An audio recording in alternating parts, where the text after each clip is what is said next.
What is up? Kevin Hale here, doing another round of shots on this Sunday night, May 31st, 2026. What potentially started out as a very fun show has took a curveball. We've been thrown a curveball, no pun intended. I think it was a curveball. Davo, TB, Drew, and Paul. Paul with the voice. What's up, guys? Davo, I haven't talked. This is our first show in a couple weeks. How you doing, bud? Doing well, staying busy. TB, what's up with you, bro? TB. Okay, TB. He's still thinking about what's up. Drew, how are you?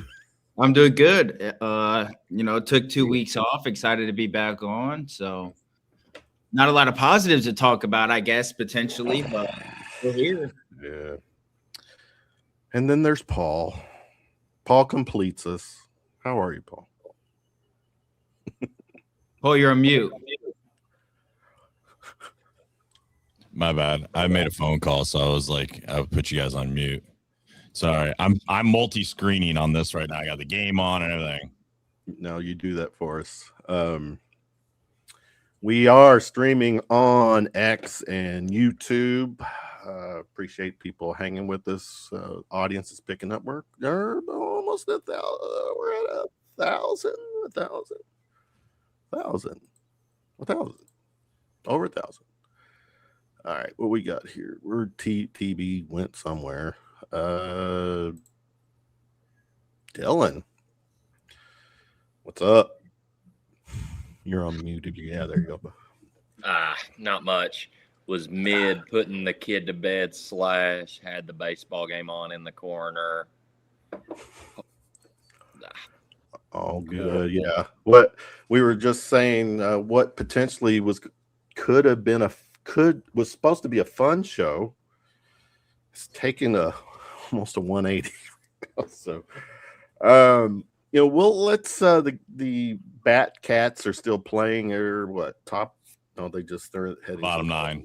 Yeah, 11-9 is the score. We got news, man. We're gonna talk hoops. We got let's see, talk some football. We'll talk UK U of L basketball. They came up with the date. We get the latest on what's going on with Kentucky football. I was going to start with baseball, but let's pivot that to a little later. What am I going to do? Let's see. Let's talk. Let's just start here, man. The sweepstakes.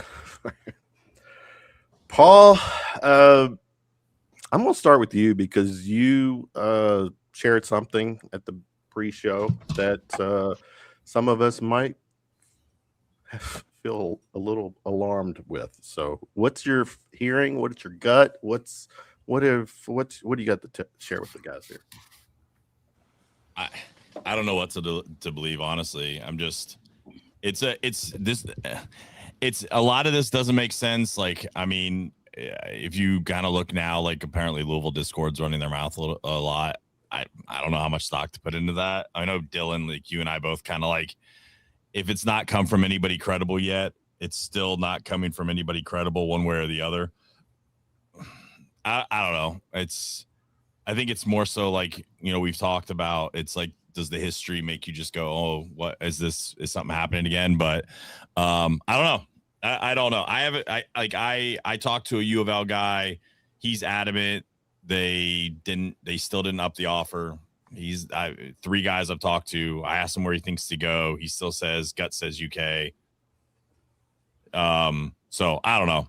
Until somebody credible says it or a national guy, like it's like the same with us, right? Like we saw this on our side for the last 3 days, right? Like that's just kind of the way I think it is. And so I don't think anybody, I don't know if they even know, but I mean, this could just be agent games too. So it's just odd. I nothing makes sense after yesterday. Everything seemed like it was very much UK's to lose. Everybody was saying that, and you know, no one said otherwise. Just odd. For people that were not in tune with Kentucky sports yesterday, what are you referring to? So I will say this. I think we when we put something out that a decision had been made, I think that might have been directionally true, but it wasn't all the way where we thought it was. In digging through this morning, it sounds like we were told it seems like the intel probably should have been a decision was going to come, right? And it was close instead of that had been made. And I think that's just where it got funneled the wrong way. And then obviously Matt said that Louisville upped the offer. And look, I'm just saying, right? Like Louisville upped the offer. You've seen Louisville guys that are refuting that. I'm not trying to pick sides on anything. It's just like weird, right? Like you don't usually see Matt get refuted that way. I'm not saying he's wrong. I'm not saying Louisville's right. It's hard to kind of say, like, I can sit here all day and tell you what people have told me, and it doesn't mean it's right until it's over, right? Like I could sit here a week from now and be like, yeah, well, apparently the intel was correct, right? So it's just weird, man. Like just after yesterday was just very weird. But I will say this: if he goes to Louisville, he's not going to Louisville. It's not like he's not going to Louisville with it being a close offer. Like I'm pretty adamant about that. Like I don't think that their offer is that close to ours, and I think that that's a very damning thing on Pope if he goes to Louisville. Period. If you talk about fit, team, offensive play style, all that, I think it's very damning on our staff. But I'm not saying. Again, I don't know. I mean, Dylan might have heard something. My last thing there is until somebody credible says otherwise, or I hear something otherwise from somebody I trust. Okay. I don't know. I wouldn't say anything's changed, but you don't know. Dylan, follow that up, bro. Yeah, I'm going to be honest, guys. I don't think not one person knows what this kid's doing right now. And that's nothing against anyone. Like I said, I talked to Paul on the phone today. I've talked to a couple other people who are, I quit doing the source game 5 or 6 years ago, but I still hear stuff. I try to just cover in-game stuff and let those dudes do their thing. But every now and again, I still talk to. It's no secret. I've got some friends that donate and stuff. So I talk to them every now and again. And I know only thing I've heard is Kentucky's putting a really good offer together. And ultimately, for me, the bigger problem is no matter who's offering more, what's happening, I would think Kentucky's offer is bigger just because of, the amounts I've heard are crazy. I'm honestly like, At what point does it become just too much? I know we all can sit here in our couches and say, like, keep going up. But, like, at what point is it like, all right, are we wanting to invest this much into this team with what else is on it? And I think it's a decent squad. I'm just saying, like, this is one of the most coveted players in the transfer portal NIL era. And like Paul said, nobody really is calling their shot. I mean, no offense to Norlander. Yeah, Norlander said. I think Norlander, one other national guy, said they thought they predicted he'd go to Kentucky. But other than that, you're not seeing. Wasn't that day a few days ago though? I'm saying like we haven't seen anything today or yesterday. No, we haven't seen it. Yeah, like Tipton hasn't usually like Tipton hasn't made an article saying like things have changed. You haven't seen Jack come out and say things have changed. Matt hasn't. Like nobody said that. Here's what I'll say, guys. There is no denying how big this recruitment is. Mm-hmm. And there's no denying that Kentucky is putting a great offer together. And I don't see anything saying that it should be Louisville that's credible. And I'll be honest, you're not really hearing a ton of it should be Kentucky. So I wouldn't be surprised either way. But just being a Kentucky fan for my whole life, but really the last 12 months teaches us that I don't feel confident, and it's no sources. It's just we lose every one of these lately, it seems like, unfortunately. Drew, let me bring you in real quick. What's the word on the street? Well, hold on. Before let me for in case people are not familiar with the rumors and stuff. Word on the street, guys, is that, and this I think Paul, you alluded to it, Matt Jones backed it up, is that Kentucky has put a massive jaw-dropping NIL package. Oh, game over. Kentucky has to play again tomorrow. Okay. All right. We'll hit on that. Can't let one turn into two. Wow. Can't let one turn into two, but that's probably where we're headed. Yep.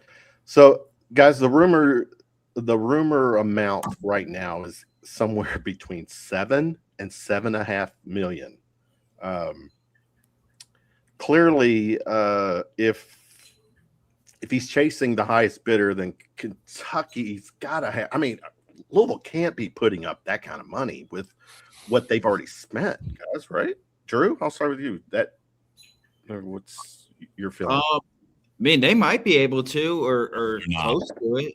I mean, I'm not saying that they have 7.5 million, but it's not like they're giving them $500,000 either. Like they got millions of dollars to talk as well.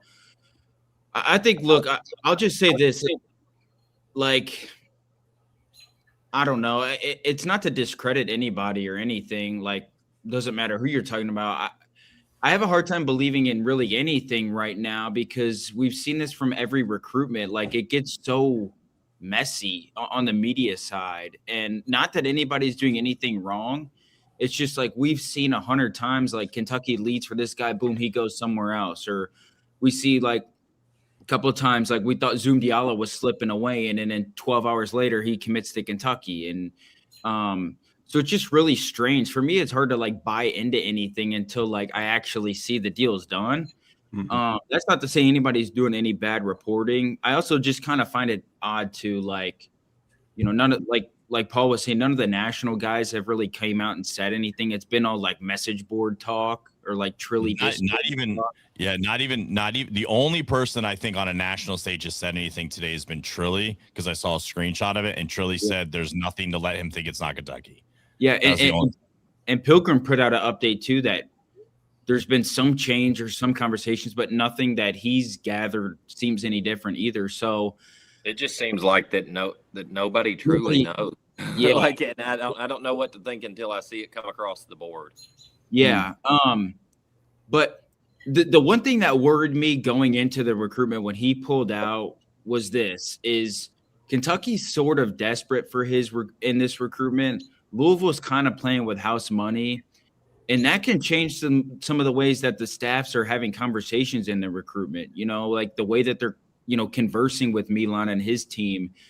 And sometimes that could come off, if you're a little bit desperate, guys might want to sign up for it. It also might, depending on who you are as an individual, might be like, the way that they're talking and the way that they're communicating in recruitment, it might scare you off. And, Louisville doesn't necessarily need Milan. It would certainly help them and take them to another level. But like, I mean, let's just call it what it is. Like, Kentucky kind of needs Milan to really, I think Kentucky has a good team. I don't think it's great by any means. But Joe, I'd I think- argue both. well- Louisville doesn't really have shooting either. Like, I don't think either team is a final. I don't think either team is a Final Four team constructed as is.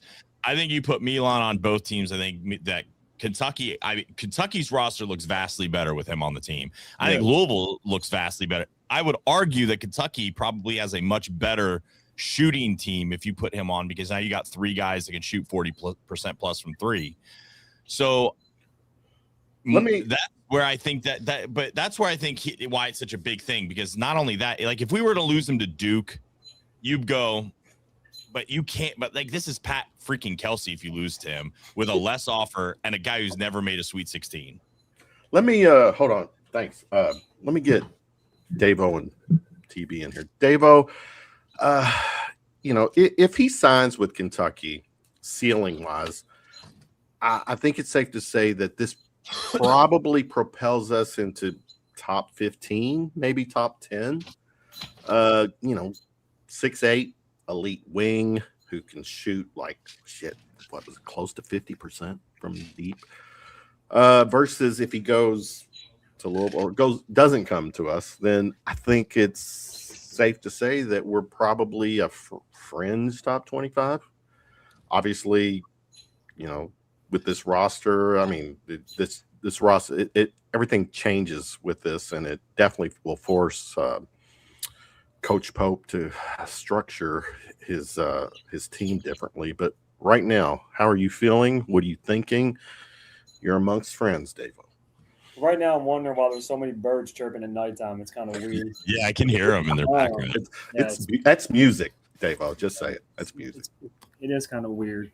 I think currently, I think they're just messing with it at this point. Now, they know we're doing a show. Is what. Shut up. So I think currently, just without Milan, I think we're probably top 30, 35 team.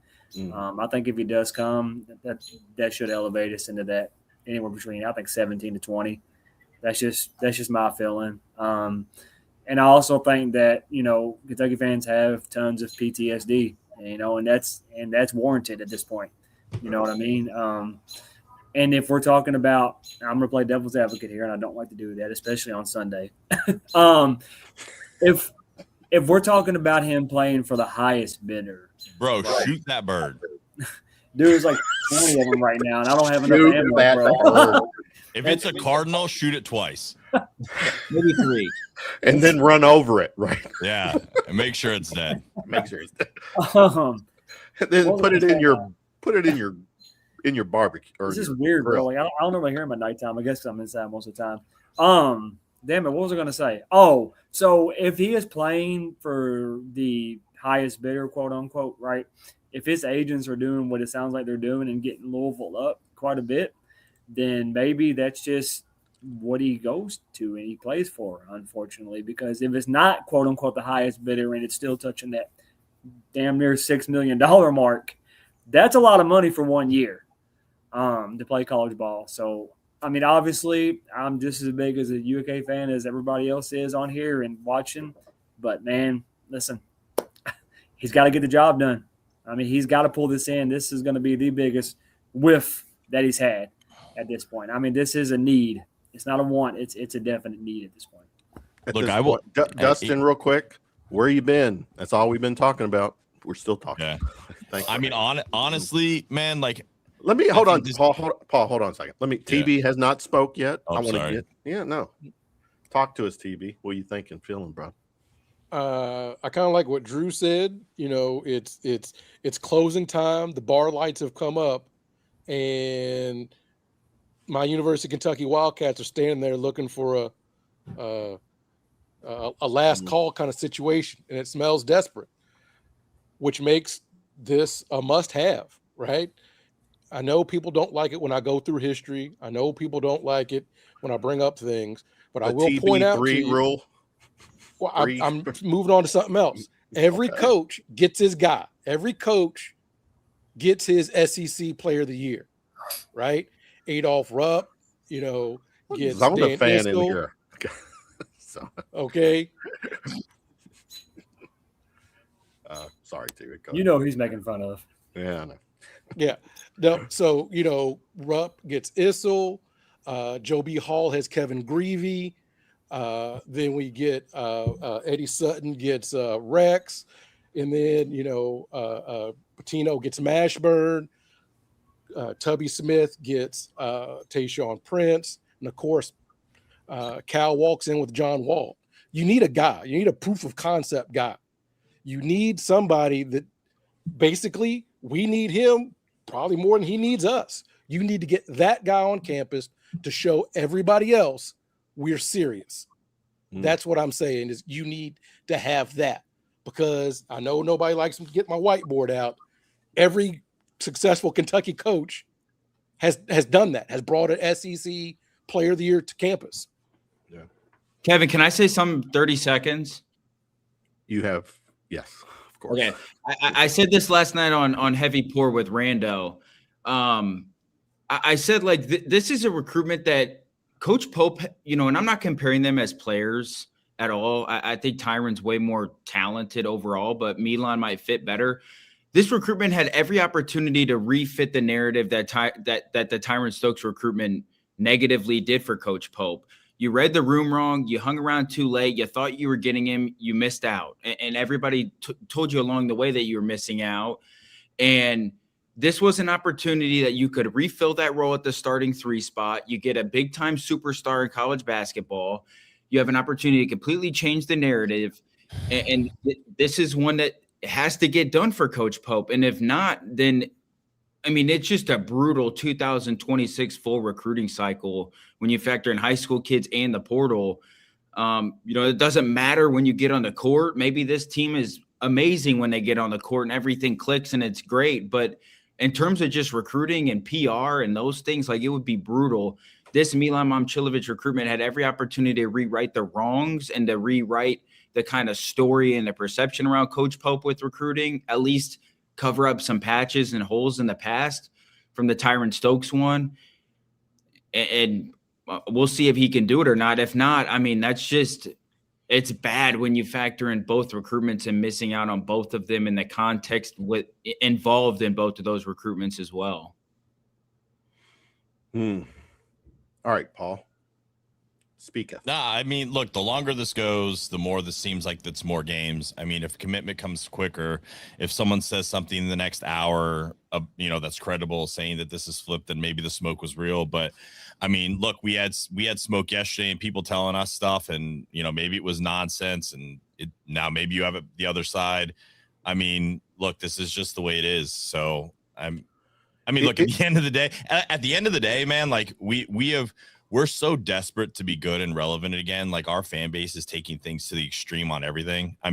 Like, I think everybody's, even like with like Dylan or KSR or whatever, Jacob Polachek, like the brutality some of these guys are getting for like saying what they're saying when they're working hard. Like, look, guys, like Dylan knows this too, right? Like, Kevin, this, like, I'm 40 years old. I don't need clicks. I don't need, 6,000 followers on Twitter. At the end, I'm going to go hang out with my 3 kids.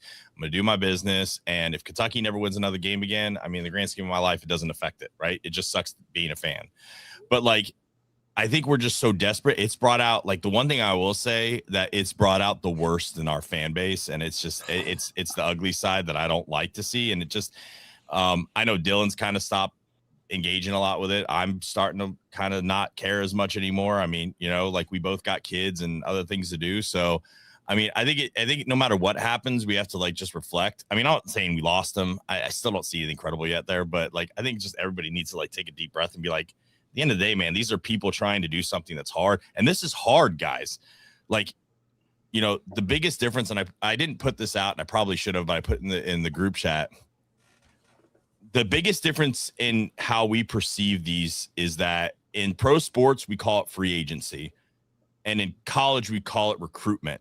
And there's no fucking difference between either now. It's the same. The only thing is that the coverage and the way things get analyzed in pro sports is completely different. It's the same games. It's the same way. There's leverage against both sides. It's just, it's not considered the same way. So everybody looks at this in terms of how old school recruitment used to be, and it's just not. And I think until we kind of see that, we're going to see this craziness, but also like we have got to get NIL with some ground rules because this nonsense is not sustainable. If Dylan, this $7.5 million price tag is legit, what's to say he won't wait another week and maybe? I mean, I do think that I don't know if we'll hear something tonight. It's almost 10 o'clock. I'd be shocked if we didn't hear anything the next day or so. Is there a deadline?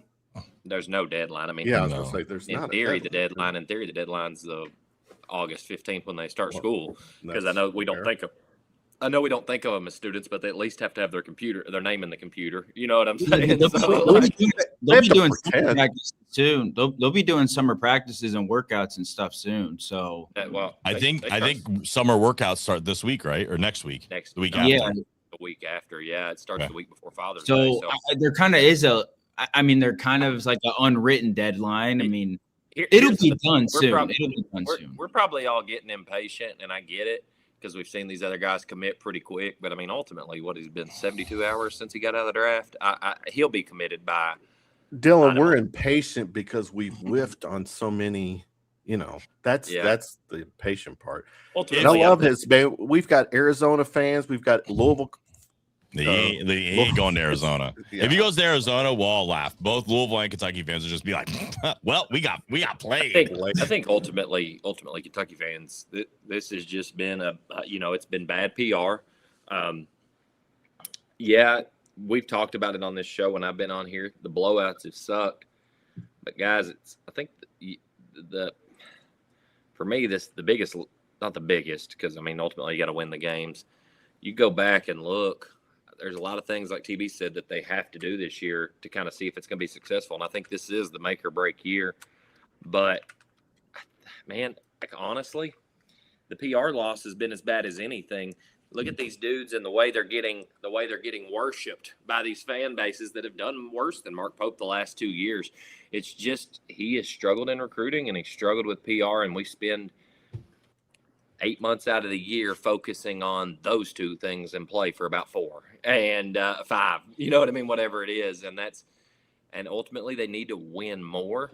But this year's make or break no matter what. And I mean, I would be shocked if this thing didn't wrap up while we're on this show tonight. I honestly think that, I mean, his team wants to make a decision. I mean, it's been pretty clear. Jack said it. A couple other big guys have said it.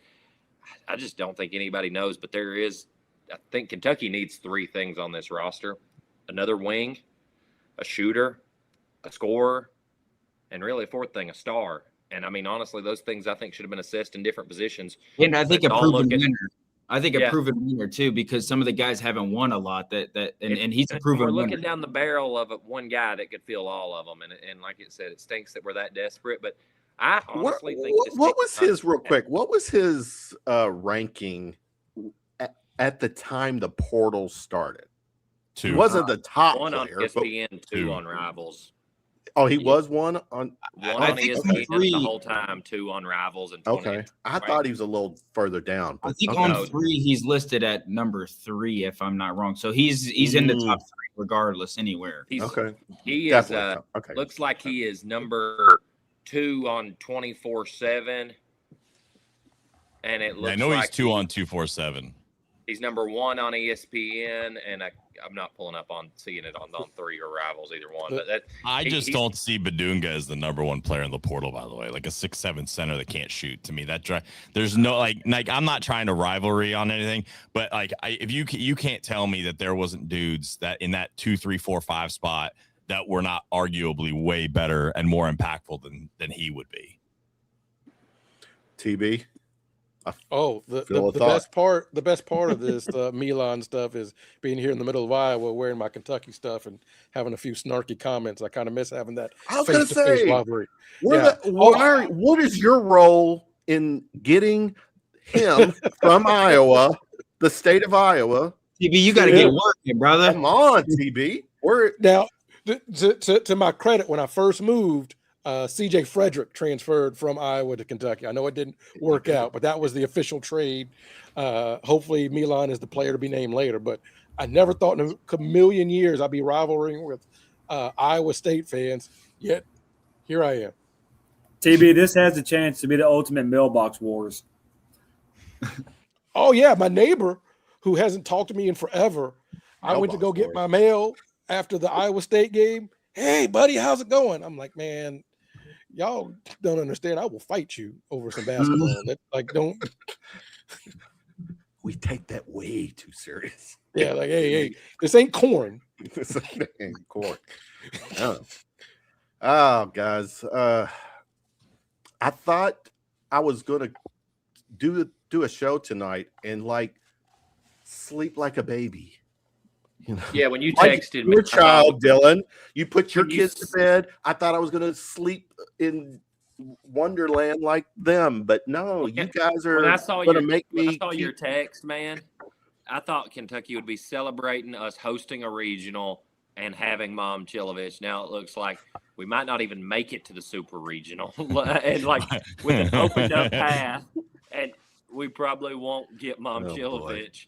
I want to ask this, and then Kevin, we can go on to the next topic or whatever you want to do. But yeah, I think that we need him massively. But honestly, and I've heard nothing offense to anybody on here or anybody out there in Twitter land. People keep saying, this team we might just win 10 games and we can go ahead and get rid of him. I don't think this team. Well, I mean, no, you're not asking us to tank like NBA teams do. No, Terry. I'm saying that I'm seeing that a lot. And I'm even seeing Andy Katz ranking us 38th. I don't see that personally. I think that they are missing a star for sure, and it's not Kentucky's standard. But I think it's fun to pile on right now from our fan base and others. You can't tell me you think this team's top 10 with this guy, but they're not top 40 without him. He's not. I think they're a fringe Sweet 16 with him. With him? No, without him. Sorry. As is now. My bad. No, with the way they are right now, I think their ceiling is probably Sweet 16, unless look, crazy things happen. Yeah. I'm just talking about in terms of overall talent. I think they're probably around the 32 team, and I guess that's 32. But there's plenty of people that are they don't know if they're gonna make the tournament if they don't get this kid. And I'm like, y'all just slow down. You're on Twitter too much. Go outside and touch some grass. I'm as tore up about it as anybody. But I don't think the lineup's that horrible. I do think there's a big glaring hole in it, and I'm not negating that. This is not to our standard, and especially our recruiting.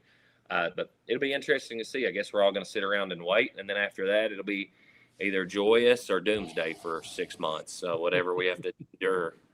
I'm just so ready for this recruitment to be over, so I can go into full football mode. I'm just ready for football season. I know. I'm not gonna lie.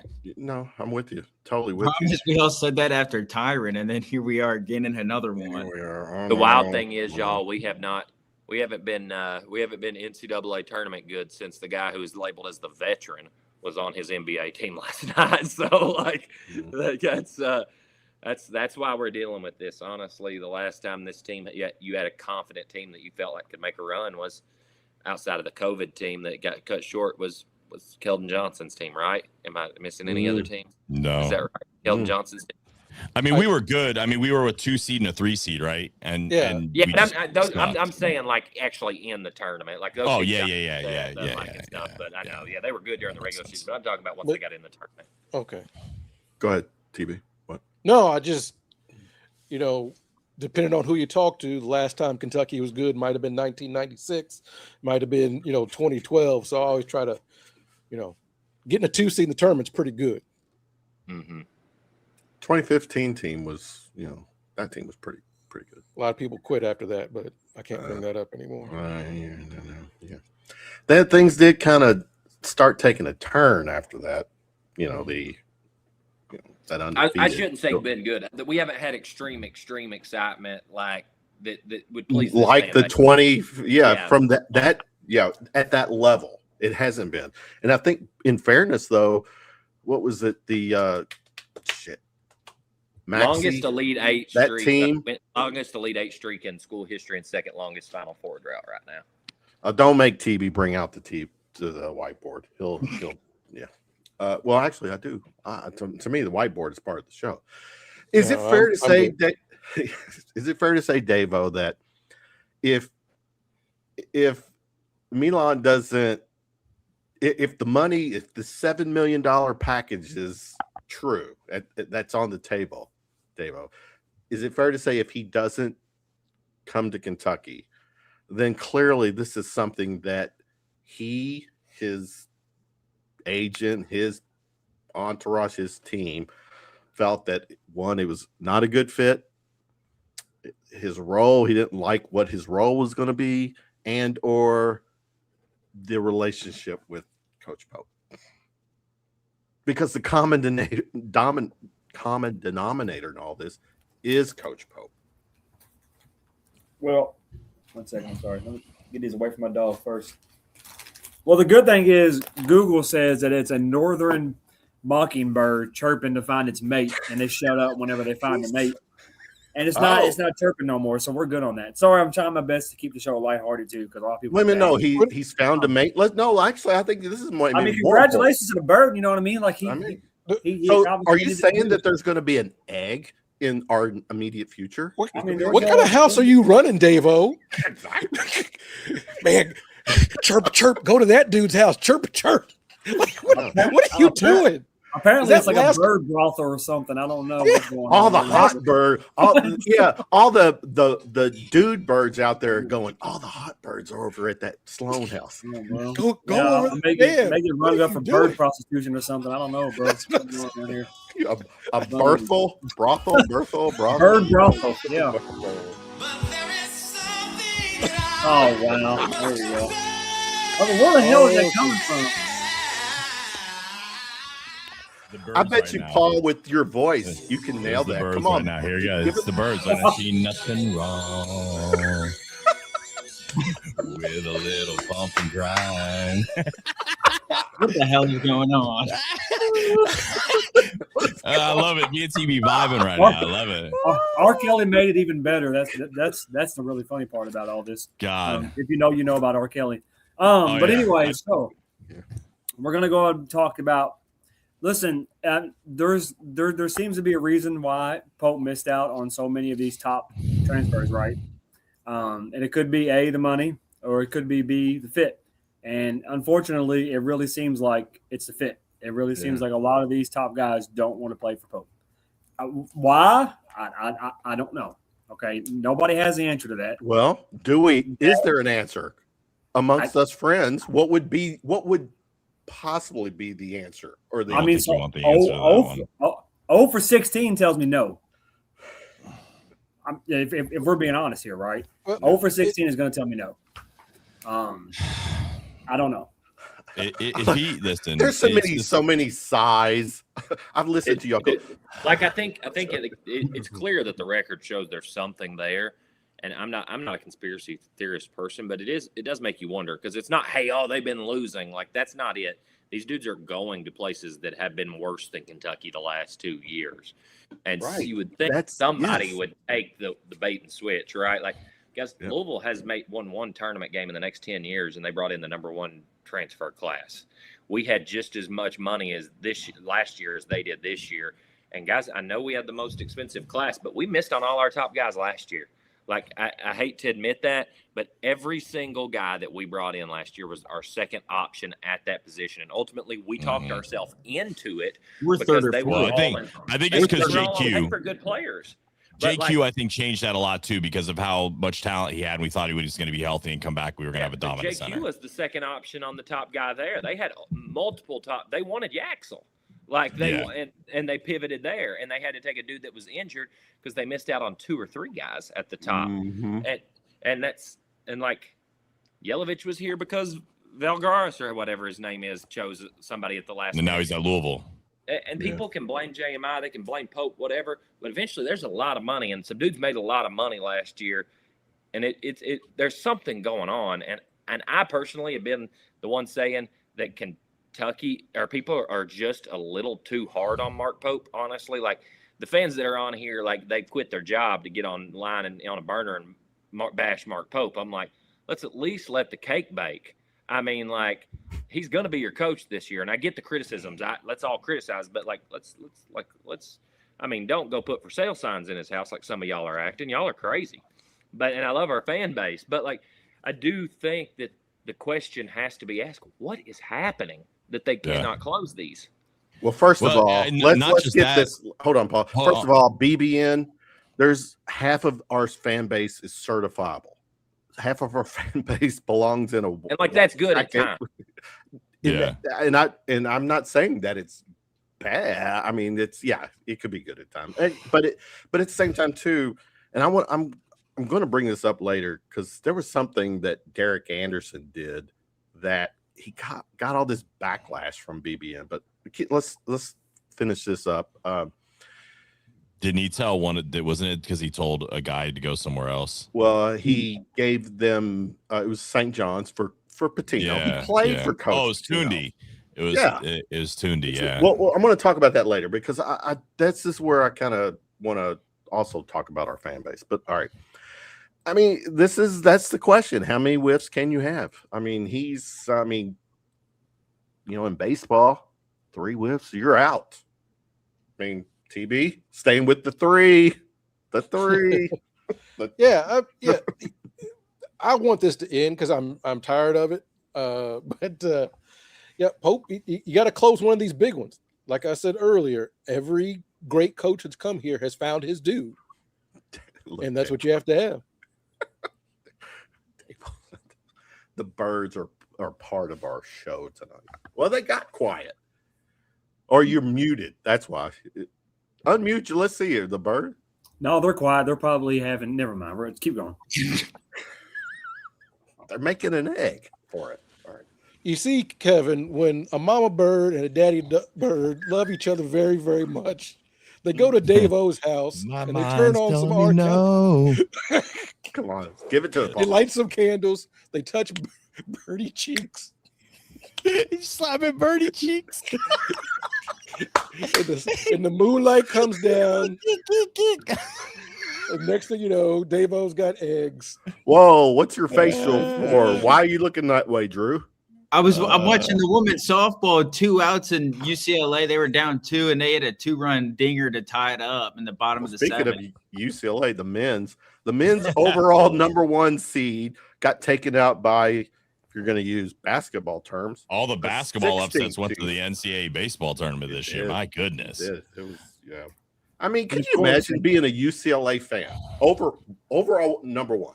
They're damn good. I mean, they're good in every sport, though, other than football. From a fan perspective, you're the number 1 seed. You're the number 1 seed, and you go down. It's got to be disheartening. They're actually.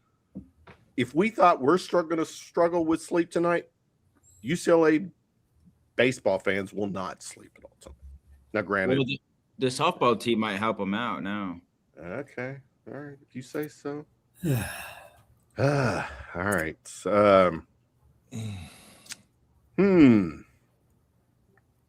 see what we got. Let's go to this, guys. There's the whiteboard. Big birds. Big bird. All right. One thing that came out this past week? No, I think it's past week. The basketball gods are trying to make things right for us because I will just jump in real quick and say it does seem like a couple people on like that we know that are maybe semi-reliable that have been posting on message boards and stuff. Everyone's saying chill out. 4 or 5 people are saying chill out right now. So you're asking the Big Blue Nation to chill out. I know. I'm just saying. Well, that usually works. Look, that's like Davo asking the birds to stop. We've seen this game, right? Like, all I'm saying is that like we're not like, and I think Buddy just put this out too just 5 seconds ago. Like, we're not even off script yet. Like, still, I think there's one credible Louisville guy, Jody or whatever his name is, right, has put it out, and it was like a 50-50 thing. Other than that, we've heard we've heard nothing from anybody on UK side. Unless Dylan, that text message was bad that you just got. I've heard nothing. Was it bad? The text message I got says, I don't know why everybody is panicking. I think it's just because there's actually no real updates. Is that from Credible? Oh yeah, it's credible. It's not like it's a good. Yeah. It's not. Yeah. It's somebody who knows, but like it's just a conversation we're having. Like it's not even like it's just. I don't know. I just want to be clear too. The smoke came from a Trilly Discord that I'm pretty sure a Louisville fan posted on, and then everybody just took that and started going absolutely berserk. So I'm going to make a list of the people that should, if it's not from one of these people, don't even bring it up to me. Like it's at this point, like these people panic over nothing. Let's wait till he commits, y'all. And Jody Demling is a complete and utter rage baiter as well for UFL. I will say this: Jody's tied in. I know, but he's also a king of rage bait too. Like he loves messing with Kentucky fans. But you said Jody just said it's 50-50, right? If Jody predicted him to go there, I'd be worried because Jody knows stuff. Jody basically put something out about like the offer hasn't moved and that kind of stuff. Okay. And it was very it was a very 50-50 thing he said. He didn't say it was 50-50. I don't think. I'll find it and I'll let you guys know what it is. Here it is.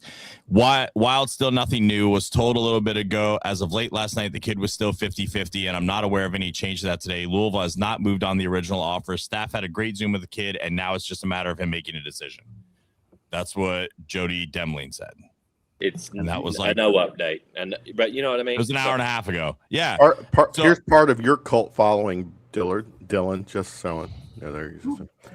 But real quick, Don Corleone. I'm glad the Don Corleone is following us. Any idea on the numbers? The number we have talked about. The numbers supposedly right now. Again, for people who are just tuning in, and Paul, we've got over 7,000 people watching right now. 73, 15, 16. We're definitely beating the late night shows tonight in terms of viewership. I'm not going to shut this. Well, I will not. I personally will not shut this down until we get to a certain level. Some people can drop, which I get it. But Dave, you said you're with me because you got a lot of rest this past week. I'm good. All right, we're going. We're just having fun here. Do you guys read chat? Yes. See, this is what I have to deal with. Yes, I'm half Asian, but my math game is so damn strong. It's like instantaneously. All right. Living up to the stereotype. All right, so where are we at? Let's talk we'll talk about the go back to this. Basketball. The Louisville game basketball for men's basketball has typically been in December. Last year, I want to say this, for whatever reason, Louisville pulled probably Louisville and the ACC pulled the let's play in November card, and they let's fairness, at Yum they did kind of whip our ass. But this season, guys, the game is Saturday, December 12th. Not closer. No, still in December, but typically in the past, it's always been around the New Year's, between Christmas and New Year's. Dave, I'll start with you. Does this make you feel better that the basketball game is back in the middle of December, or does it matter, or do you care, or whatever? I think it should always be after the football game, at least. So yeah, I like it where it is. So it doesn't really matter. I mean, we owe them one. We owe them one. So we better. We owe them. TB, what's your thought? Yeah, keep it in December. I do miss it being at the end of December because it was always CBS would kick off their college basketball season, and we were always a segue into a NFL playoff game, which always felt pretty cool with that. So I'm excited. We just need to, both sides need to do what they can to make that game must-see TV. Well, I normally don't do this after we've kind of went down our path of talking points, but because somebody wants to know, can you clarify what you were hearing yesterday to make the majority of the fan base believe we had him? We might as well close out the show on this. Just I stay mean, on this subject. we will. I mean, we're gonna. I'm Here's gonna talk different topics, but this will be the kind of come back to topic. So here's what I'll say on this is go. I think Kentucky's been viewed as the leader since Thursday or Friday, whenever it was that he got out, and I think that just has not changed. And I don't think we saw a ton of people, saying like, oh, it's crystal ball this, crystal ball that. I know that Paul and them's group said that they'd been informed of a decision, and I don't refute that at all. But I've not really. I think everybody's just dying for good news. Personally, I don't think anybody had said, "Hey, Kentucky, it's Kentucky for sure." I may have missed it. I wasn't on social media a ton yesterday, but I don't think a ton's changed in the last 3 days. I think it's just, like I said, a lot of people had heard that it was done yesterday, and we were just waiting on an announcement. But then, like, other stuff came out later from like the Dylan that works with them said something else later, and there was other people that said Jack said something else later. I think it was just Kentucky was leading, was it. And going back to the Louisville Kentucky game, I actually have a different opinion on that. I think I'd about rather not play it than play it on November 11th. That was crap. That was horrible. I mean, not really. I'd rather play it, but I think that was absolutely horrible. People had forgot about it by the Champions Classic. I think that was horrible. I actually think it needs to be played the Saturday after the Super Bowl in February, and that needs to be a doubleheader of Kentucky, Louisville, North Carolina, Duke. And I know that's during conference play, but a couple of other schools have filed for exceptions on rivalries before, and I think that would be like a bang. College basketball's here, and it makes everything like. And I personally, I love the Kentucky Louisville, and it's fun online. I do personally think North Carolina Duke's bigger, and like much bigger. It is. Personally, we're all in our bubble. But like I think for TV wise, it is bigger. So I think Kentucky. I think think in a perfect world, file for one of those exceptions. We've seen schools do it in the past. Play that sucker in February, and then let it be Duke or Louisville, Kentucky, then Duke, North Carolina, and like say, hey, college basketball's here, must see TV. But if not, it needs to be played in that spot Terry was talking about. This is better. But why are we making it so hard? It was either that Tuesday in between Christmas and New Year's, if it fell on the right time, or the Saturday after Christmas forever, like for the last 7-8 years. Why are they messing with this all of a sudden? Like, get this figured out. It's the second biggest rivalry in the sport. Like, figure this out. Why is it so hard? I remember, I want to say within the last 5 years, maybe, that the game was like on maybe ESPN2, like during the day or something. It was just like, wasn't that the COVID year? Or maybe, I don't know, but maybe. But I guess my point is that clearly ESPN does not, or at that time didn't view this rivalry as important as Duke and North Carolina. And I'm with you, Dylan. That is the college basketball rivalry. And the fact that they play at least 2 games and it's still the rivalry, it says something about it. I mean, it's just how it is. Who else has not, or anybody else want to talk about the Paul? Did you speak about the Louisville game? I have no opinion. Okay, just keep their ass. Play the first game or the last game. Just win. Like, that's all to me that matters. Just, I think Dylan and I are both kind of like now just like entrenched and like trying to find out what's going on at this point. All right. We've got one of our show friends wanting to jump on, and I'm going to send him the link. So stay tuned because he probably has some Milan takes. Granted, you might have heard all this last night, Drew, but we're amongst friends. All right, I will say Rando's had some of the best takes so far in terms of just like he has. I mean, we've been talking a lot like offline, and like I've been saying it in the group chat a lot. He's been posting about it, so I'm not like saying like, oh, he's stealing it. No, We're both kind of in the same mindset in this. Is that just like, you know, if we hadn't had these whiffs, I don't think we would have had the issues. You know, I think we'd all be thinking this is agent nonsense But I mean, look, guys, it's been almost an hour and a half, 2 hours since all the Louisville nonsense was happening, and still nobody's posting about it. I mean, I think it's like Rutherford quiet as shit now too. Rutherford just posted something, but it was just like you know, he basically made a NASCAR analogy and never said who was going to win.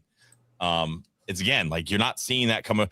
I don't think the U of L guys, maybe if they're hearing smoke, I don't think the U of L insiders want to stick their nose out because I don't think they're confident in the info either. So this is it's weird, right? This is a weird commitment. When it's weird like this, Dylan, I think you probably agree with it. A lot of this tends to be agent. When it's weird and no one's saying one or the other from credible sides, a lot of it tends to maybe be agent nonsense. Actually, I think most of the time you get the agent scuttlebutt when they're trying to use these big guys as leverage to raise the contracts. And I, to a fault, if it's not somebody super, super credible, I never once, ever trust any of these Twitter people. I hate to be rude, but, I've got, 90% unblocked anymore. But, it's I think that, it's weird to me that the agents actually aren't using these big-time guys right now to get leverage of this is leading, this has changed. I think the fact that it's silent, the kid may just be deciding. I think it's loud. I think it's loud because it's silent from everybody and the national media, big media guys, that then you just see these random accounts just creating a whole storm that then it seems loud, but it's actually just fans and maybe some connected people that are, but like you said, Paul, nobody with a huge platform, huge credibility is throwing their nose out there and putting a stamp on their prediction or anything. So I think a lot of the BS is just coming from a lot of fans and stuff because still we've seen our fan base do coordinated troll jobs before too. I mean, this could be that too, right? You know, I don't know. I haven't seen it. You're right. Nothing credible so far. All right. Louisville. All right, let's start. Whoa, TB, I'll start with you. You are residential NBA guy. The Knicks, Spurs. Yep. In the finals. Didn't they played back in the day, right? Knicks, Spurs was it Duncan and Robinson, right? Yep, back in 99. 99. And there's a nice Latrell Sprewell led Knicks. Oh, you're not the only NBA guy on this thing. Okay, there's two. Okay, TB, hold that thought. Hold that thought. TB, the floor is yours. Oh, I know what he's going to do. He's got a jersey for sure. Jersey. He's 100% coming back with a Knicks jersey on. You want me to go get my D-Wade jersey? Please, come on. Do all the way down. Do it. No, Paul, do it. No, you just said it. You got to do it. I'm not going. If I go downstairs, I ain't coming back up. I'm just letting you know. If I get That's out of this not chair, true because you like to talk. Dude, I've had to talk to my three kids all day today. I am burnt out. I've had to keep a group chat. You know what? Now you're going to talk to your. Hold on. I've had to keep a group chat of over 250 Kentucky fans from jumping off a cliff today. All right, I am burnt out. I'm sorry, but you got too much. You got to talk to your 1, 2, 3, 4, 5 kids here. Wait, I might have something. Hang on. All right, TB, what'd you get? What you got, bro? Look at him. Oh, okay. Oh, Before he played for the New York Knicks, Latrell Sprewell was a Warrior. Yes, he was. Mm-hmm. And that's when he choked PJ Carlissimo. So I had to bring that up. I thought I had my Heat hat up here, but maybe I don't. Oh, okay, whatever. Or my kids stole it. I got to give a shout out real quick to everyone in the chat. People and we appreciate the comments, and we'll share. If y'all have right now at this point, if y'all have specific questions, put it in the chat. We'll ask the guys here, the panel, this round table. Hey, I see Paul, one of my Bryce Parker. we were Bryce Yoder, what's up? Who's okay? Now that you say his name, go on. Who is Bryce Parker? Yeah, he's my dude. He's just one of my dudes from from here at home. He's awesome. He's Right, a good dude. cool. I just saying what's up. I'll let you go back. Sorry, I just had to Bryce, Bruce, thanks for hanging with us, man. This I gotta pause a little bit, mainly to give a shout out to Round of Shots tonight. Is the literally we stream almost every Sunday night. It's the wind down. It's the BB and go to shut down, for the last weekend. Otis, thanks so much, brother. We are closing in on. We have almost 8,000 people watching. People, and I think there's probably a good percentage of that, Terry, that lean into that TB3 thing. They only come here for the whiteboard. What do you think of that percentage is? No, nobody likes what I say, so it's okay. I like what you say. All right. So, staying with the TB, the NBA Finals. Yeah. What are you feeling? With thinking? I mean, is this is an opportunity where there's going to be some Kentucky players that get to that will have some Kentucky players after the series will have a ring. Real quick, because of your NBA knowledge, how many former Kentucky basketball players have championship rings? 16, I believe. Do you count wait a minute. Do I want to say this? Didn't Antoine Walker have to do something with his ring? Maybe not. I don't know. But anyways, he is a champion. Yeah, Derek Anderson, champion. Jamal Murray, of course, SGA last year, Anthony Davis. Yeah. So I'm it's exciting when a Kentucky guy wins it, right? I think Jody Meeks won a ring, if off the top of my head. Yeah. Of course, Nazir Muhammad won with the Spurs. Nazir Muhammad. Oh my God, that name. Well, I think he might have two. I'd have to look, but I know he got one with the Spurs. But there's a lot of guys that are out there playing. Let's be honest. Nazir Muhammad. Terry, I know that you know who. I don't know if everyone knows who Nazir Muhammad is on here. Drew. Nazir had almost a 20-year NBA career, right? Am I wrong in that? Isn't it close? And I forever ago, when I was still writing stuff, I wrote about the most interesting JV team in college basketball history. It was the 1996 Kentucky JV team. Share that story. That's a great, because people don't think JV. You've got had one. It was the one year we had the JV squad. Cameron Mills was on it. Nazir Muhammad was on it. Also, Frank Vogel, championship winning coach. It was a great team with a lot of great stories. So I have to dig that one up. Any of you? I know Paul you follow NBA. So what are you thinking, feeling? What are you liking about this final? Spurs are fun to watch. Young, hungry, love the passion that they showed. Yes. That was a fun series with them. I hate the Knicks, being a lifelong Heat fan, so I hope Spurs in 4. I'm picking the Knicks in 6. I think it took everything out of the Spurs to get that series win. The Spurs also didn't have the Thunder also didn't have AJ Mitchell or J-Dub. Knicks are rolling. I think they've won 11 in a row going into it. They're deep. Brunson's a stud. Cat's been playing well. Mitchell Robinson, his physicality and stuff probably is going to give Wembanyama some issues. I think OG Anunoby is one of the better defenders metrically on Wemby this season too. So, and I think New York's going to be buzzing. I'm picking Knicks in 6. So close it out at home in MSG. MSG. What else? Anybody else got something? Burned down. I'm tooting my horn again.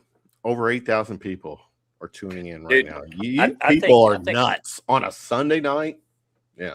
All right. I But think love it. Kaysen, I think seeing Kaysen and Keldon and De'Aaron and Shea ball out last night was super cool. I think that Hey, series. Keith had a huge fourth quarter. Yeah, I think I know a lot of people on social media like to give Queso a hard time, but he's super fun to watch. Was misused here. I think he was so fun to watch here. But I was pulling for the Spurs big time. I'm ready for somebody to come in and really just take hold of that. And I know there's guys that are better than him, but that face of the league, everybody can get behind, transcendent thing, and I think it's Wemby's world. We're just living in it. I think it's something we haven't seen ever. The way he plays, and I had a blast watching it. And I like the NBA, follow it, but I hadn't followed at that level in a long time. To where like, hey, sorry, hey, family from church that's supposed to come to our house and eat dinner, can y'all do that Thursday night instead of Friday night? There's a game on I really want to watch. Like, you know what I mean? Like making plans around it. That was a fun series. It was good for the NBA. And I personally think it would be good if the Spurs finished it off. Like, if it was like that, I think it even emphasizes how good that series was and how good that rivalry is going to be.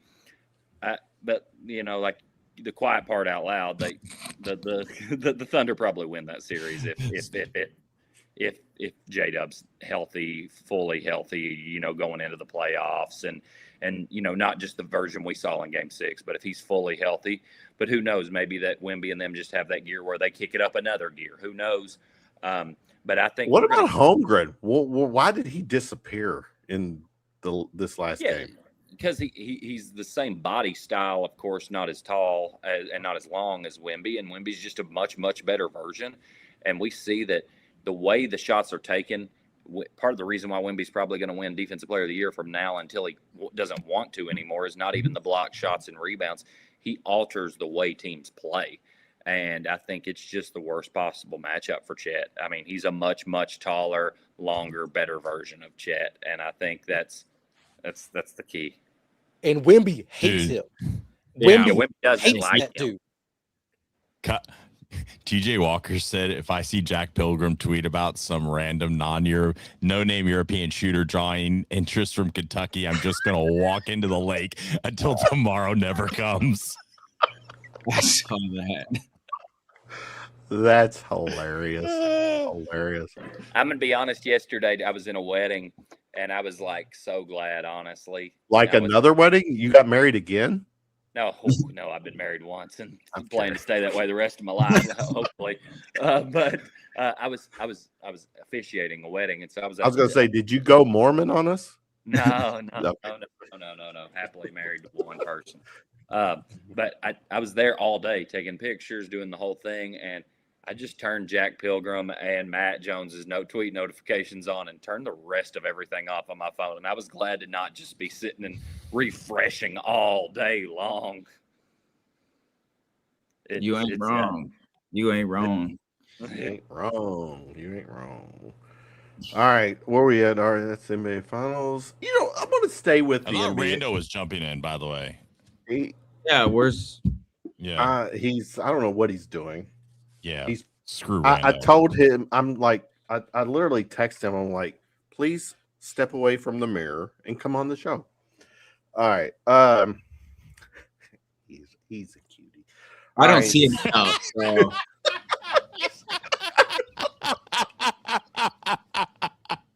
He's a cutie. He's a cutie. Get 8,000 people on watching the stream, and Kevin just goes psychotic with the comments. Exactly. Well, no, I'm sharing that from Just get to the next topic, Kevin. You're not gonna win this one. Just keep going. Just keep it moving. Yeah. I still like chicks, but anyways, all right. So where are we at? I want to stay with the NBA. This is I literally refuse to basically watch the NBA during the regular season, because to me it just doesn't matter. The playoffs do get my interest, but then I truly tune in. I get involved when it's the semi or the East Finals, West Finals, so the Final Four teams.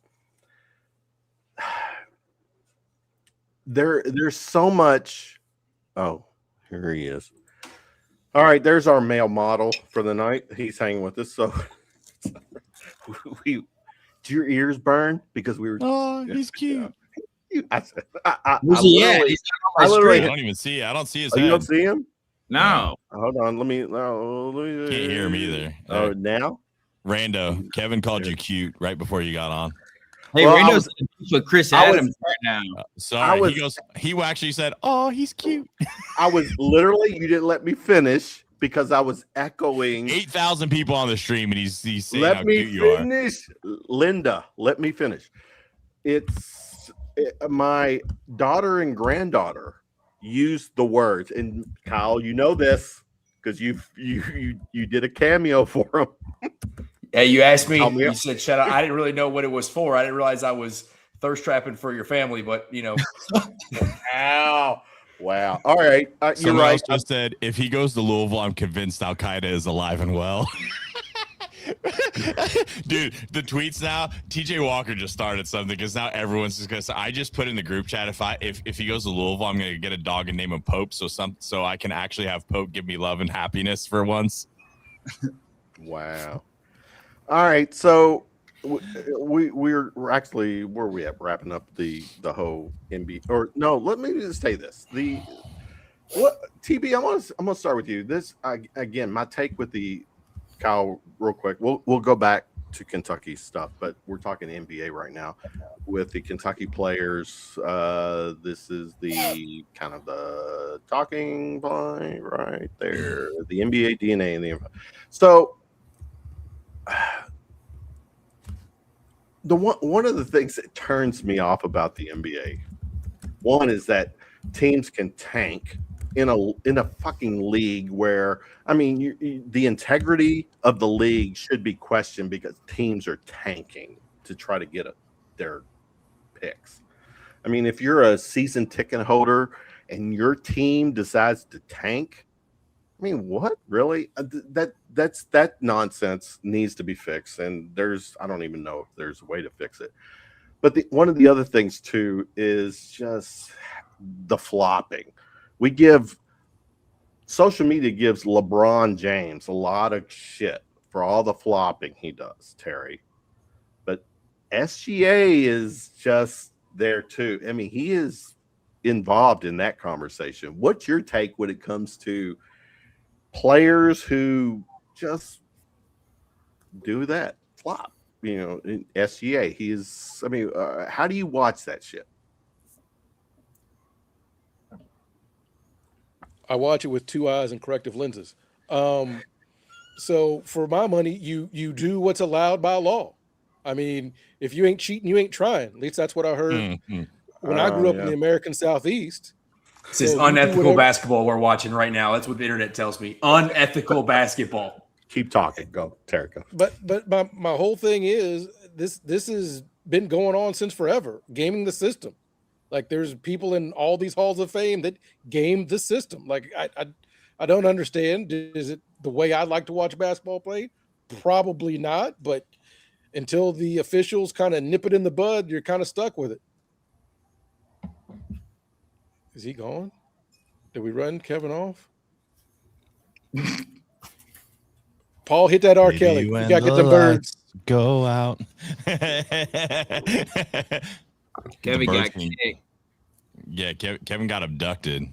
Hey. Rando. I had to join the show. I was watching before this. I mean, Drew was all by himself, just a bunch of old 40-year-old dudes talking about R. Kelly and singing to each other. I was like, I gotta jump on this thing. I needed some help, Rando. Rando had to come save me. Dang. I ain't that old. What the hell? I'm 38. Listen, Dylan, I saw you in the background trying to disappear. That sheet got way far back from the camera. I saw it happen. It's okay. I know you didn't want any part of it. Hey, Rando, I know you lead the Pope fan club. How's your vibe today? Don't put that on me. Hey, no, I know. So you can't run from it now. Hey, I'm so you know me, bro. I try to find myself dead in the middle. You shouted me out before. I just say I love seeing your tweets come across the board. You're positive. What's your thoughts today? I appreciate it. Yeah, so I mean, I put a tweet out yesterday, and I don't know if you saw it. It was like and the chatter has definitely gotten louder in the last few hours. Middle of the Wildcats find a way to somehow lose that game. But I think if we would have, if any of the stuff was true that Louisville's taking the lead or getting close or like still potentially in the fight, and maybe they are, but. And this is no knock on these people, because I think they're good at their job. But like Kyle Tucker, Travis, Goodman, who else? Tipton, like all these guys that had taken an advantage of calling out Pope, and rightfully so sometimes for these whiffs, and we've heard nothing from them. Like if Louisville was still if actually picking up steam, you don't think Goodman would take a shot, or like Kyle Tucker would quote tweet and be like, "Ooh, Pope's gonna do it again." I just think we would see something. Or even the U of L insiders would be like dunking on it. Like they're doing a space right now. All these guys that are running it, and like there's guys that are listening to it right now, and they're all troll accounts. You know, I mean, there's nobody. There's one person knows. Is a text I got a minute ago from somebody who really would know. Said not one person knows. Knows I like don't think so. of why the Louisville news is happening or where he's going. No, where he's going. No, like nobody. See, that makes me nervous because, answer your question, as a Pope apologist, like I have unfortunately seen this. We have unfortunately seen this before, right? Like I can't defend Pope and say, this time's going to be different, because it feels different. Like we seem, going to Tyron Stokes, we seem to be on the Kansas side. Louisville seems to be on the Kentucky side, right? If I'm going to make a comparison of like this last minute play, we're like the fan base is trying to find a way to stay alive and believe we have a shot, even though everybody else is saying you really don't. Good job. So like, I'm trying to make that comparison, but unfortunately, it's where it's big different here, Rando, is the fact that like it's the numbers, right? It's like Kentucky has been like, and they've said like Kentucky is being aggressive from the jump, right? That's the thing we have heard that's been different. They've been aggressive from the jump. The number is high. Louisville, I mean, how many people on the only person on the Kentucky side we've heard that Louisville is up the number has been Matt. And I'm not throwing shade at anybody again, but like, right, Louisville's all said no. So now Matt could know, because Matt's very connected, and Matt might know more than the Louisville insiders. I will concede that. But let's just play devil's advocate and say that it's right on two sides. Let's just say it's right. The offer's not close, right? The confidence there is because our offer is so much better, and Louisville, I don't think, wants to be in a bidding war. Now, let's say Matt's right. If it's within, and he's saying it's within $1 million, is $1 million, like, Rando, you and I talked about this on the phone yesterday. $1 million is not a little amount of money to say no to, right? Like that would be a more damning thing.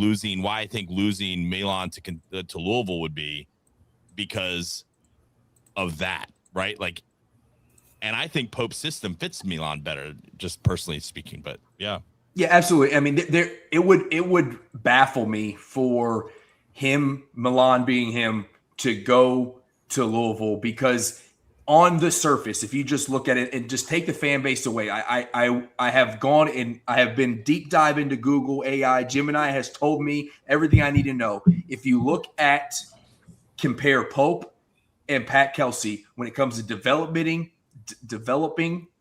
players to get to the league, from not being expected to get there to maybe second round, fringe first round picks, but at least playing NBA games, that is Pope. When it comes to beating top 25 teams, when it comes to getting the most exposure in the SEC, that is Kentucky. Pat Kelsey can't beat top 25 teams. He can't get – the only person he's gotten to the league was Mikel Brown, who didn't even play half the season for him, right? That dude was going to the league regardless of Pat Kelsey or not. It'd be like saying Mark Pope got JQ to the league. Same thing. Right, and the money's better. So, like, it doesn't make sense to me, but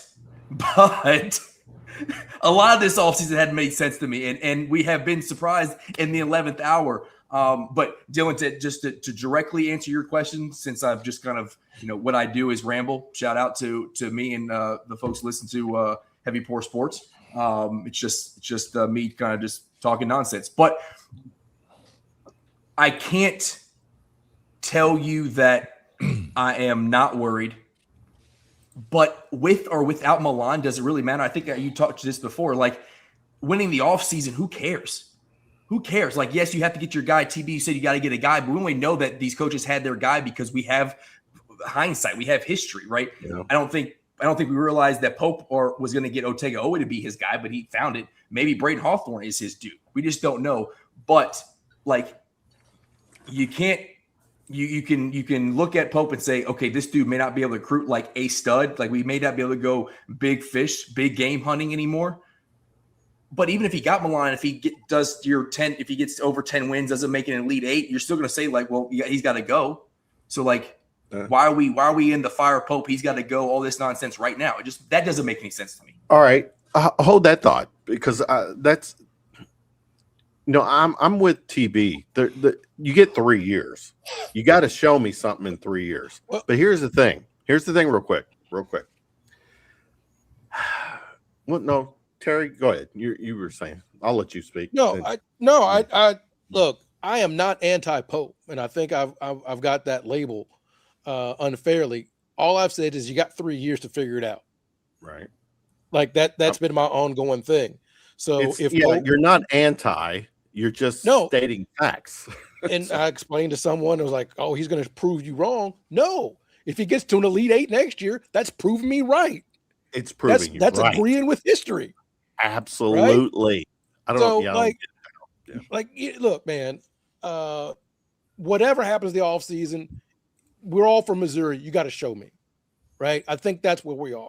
Hey, I'm from Missouri. Drew, only Drew is actually from Missouri. But me State. Yeah. Right, go ahead, TB. My bad. I say, but that's where we are, right? Like it's not going to matter until the ball is tipped. That's where we are. Where we have to keep track of how many times Carl Ravitch says if Kentucky can close it to 10, we might have a game on our hands, right? Hopefully it's 0. It was 14 last year. Just for the record, I've been quoting stats tonight. Now that Kyle is on, we've got over 8,600 people viewing. Now, granted, before Kyle came on, we had like 8,500. So, I mean, you did. Way to go, Rando. Way to bump the number 100. I mean, I get you 100, man. You get me 100 easy. Go ahead, TV. This lineup. That's like saying you wouldn't like an extra inch, dude. All right, everybody would love an extra inch. All right, stop. You know what? Be happy with your 100. For any of the non-males in the chat, please respond. You just lost 100. Every inch counts. I mean, I'm gonna leave now. That hurts my feelings. No. My 100's not good enough for you. Okay? Don't leave it. We gladly take this much of what you bring to the show. Oh my God. See what happens if you play R. Kelly? Yeah, you played. Yeah, it was you, Paul, that played R. You got one of Kelly. these? Got this all. I know. You got no one one of these? can. You ain't got one of these. Tattoo? No. Tattoo? Tattoo or the guns? A bicep. The bicep. With I love as many inches as the thing that you mentioned. You hurt my feelings. She raised her hand. She raised her hand. Look at this. We got get back on track, Kevin. You're making me hot. You get me all hot and bothered. He's got the vapors. Let's go. That's so cool. He's gonna have to stop. Thank God Dylan went to church for us all today. He did. Yeah. Jesus Christ. So Dylan's got his whole church praying for him right now, just being on this live. That's who he's texting. I promise I'm not with these guys. Brothers and I don't sisters. know them. Brothers and sisters. This is the valley you have to walk through, Dylan. The valley. Hey, he gives us, you know what? He gives his You know heaviest what? burdens to his best soldiers. You're walking through a valley. Dylan, there's 8,600 people walking in this valley with us tonight. Just saying. Hey, we all for the record, you people watching, hanging with us tonight, you're fucking awesome. Thank you for doing this. This is especially the 100 that joined when I got on here. Exactly. Y'all are the best. It's the Heavy Pour Sports crew right there. And we love our fellow. Are we sure they went on here from the bird porn I had earlier? I was gonna say you did. They thought we were gonna get an egg, man. Kyle, you missed that. There was this some show is off the rails more than Kentucky baseball tonight. No, I heard the bird conversation. I heard it. It was. I heard it. It was quite interesting. And then we had R. Kelly join the show, and it was just we've had all the cool guests on tonight. All right, let's. What did I miss? What? I'm just Birds glad I love finally Davo made on the TV's whiteboard. whiteboard. All the board. Oh, there he is. Birds. All right, let's talk some football, guys. I mean, somebody alluded to this earlier that we should be really heavily starting to talk about the upcoming football season. We should. But we're not, because basketball is still here. But football is happening. What Coach Stein is doing is like otherworldly. I mean, you know, you've been following the whole UFO UAP thing, disclosure thing. We might find out Coach Stein is an alien, and I'd be all for that. Davo, I'll start with you. Are we all getting our state line hats? Shit, hold on. Yeah, where's all the merch that we should be sharing with each other? I want the Feed the Studs merchandise. Dylan, I didn't know that kind of hair. You got that much hair on your head? Look at the rest of these people on this show.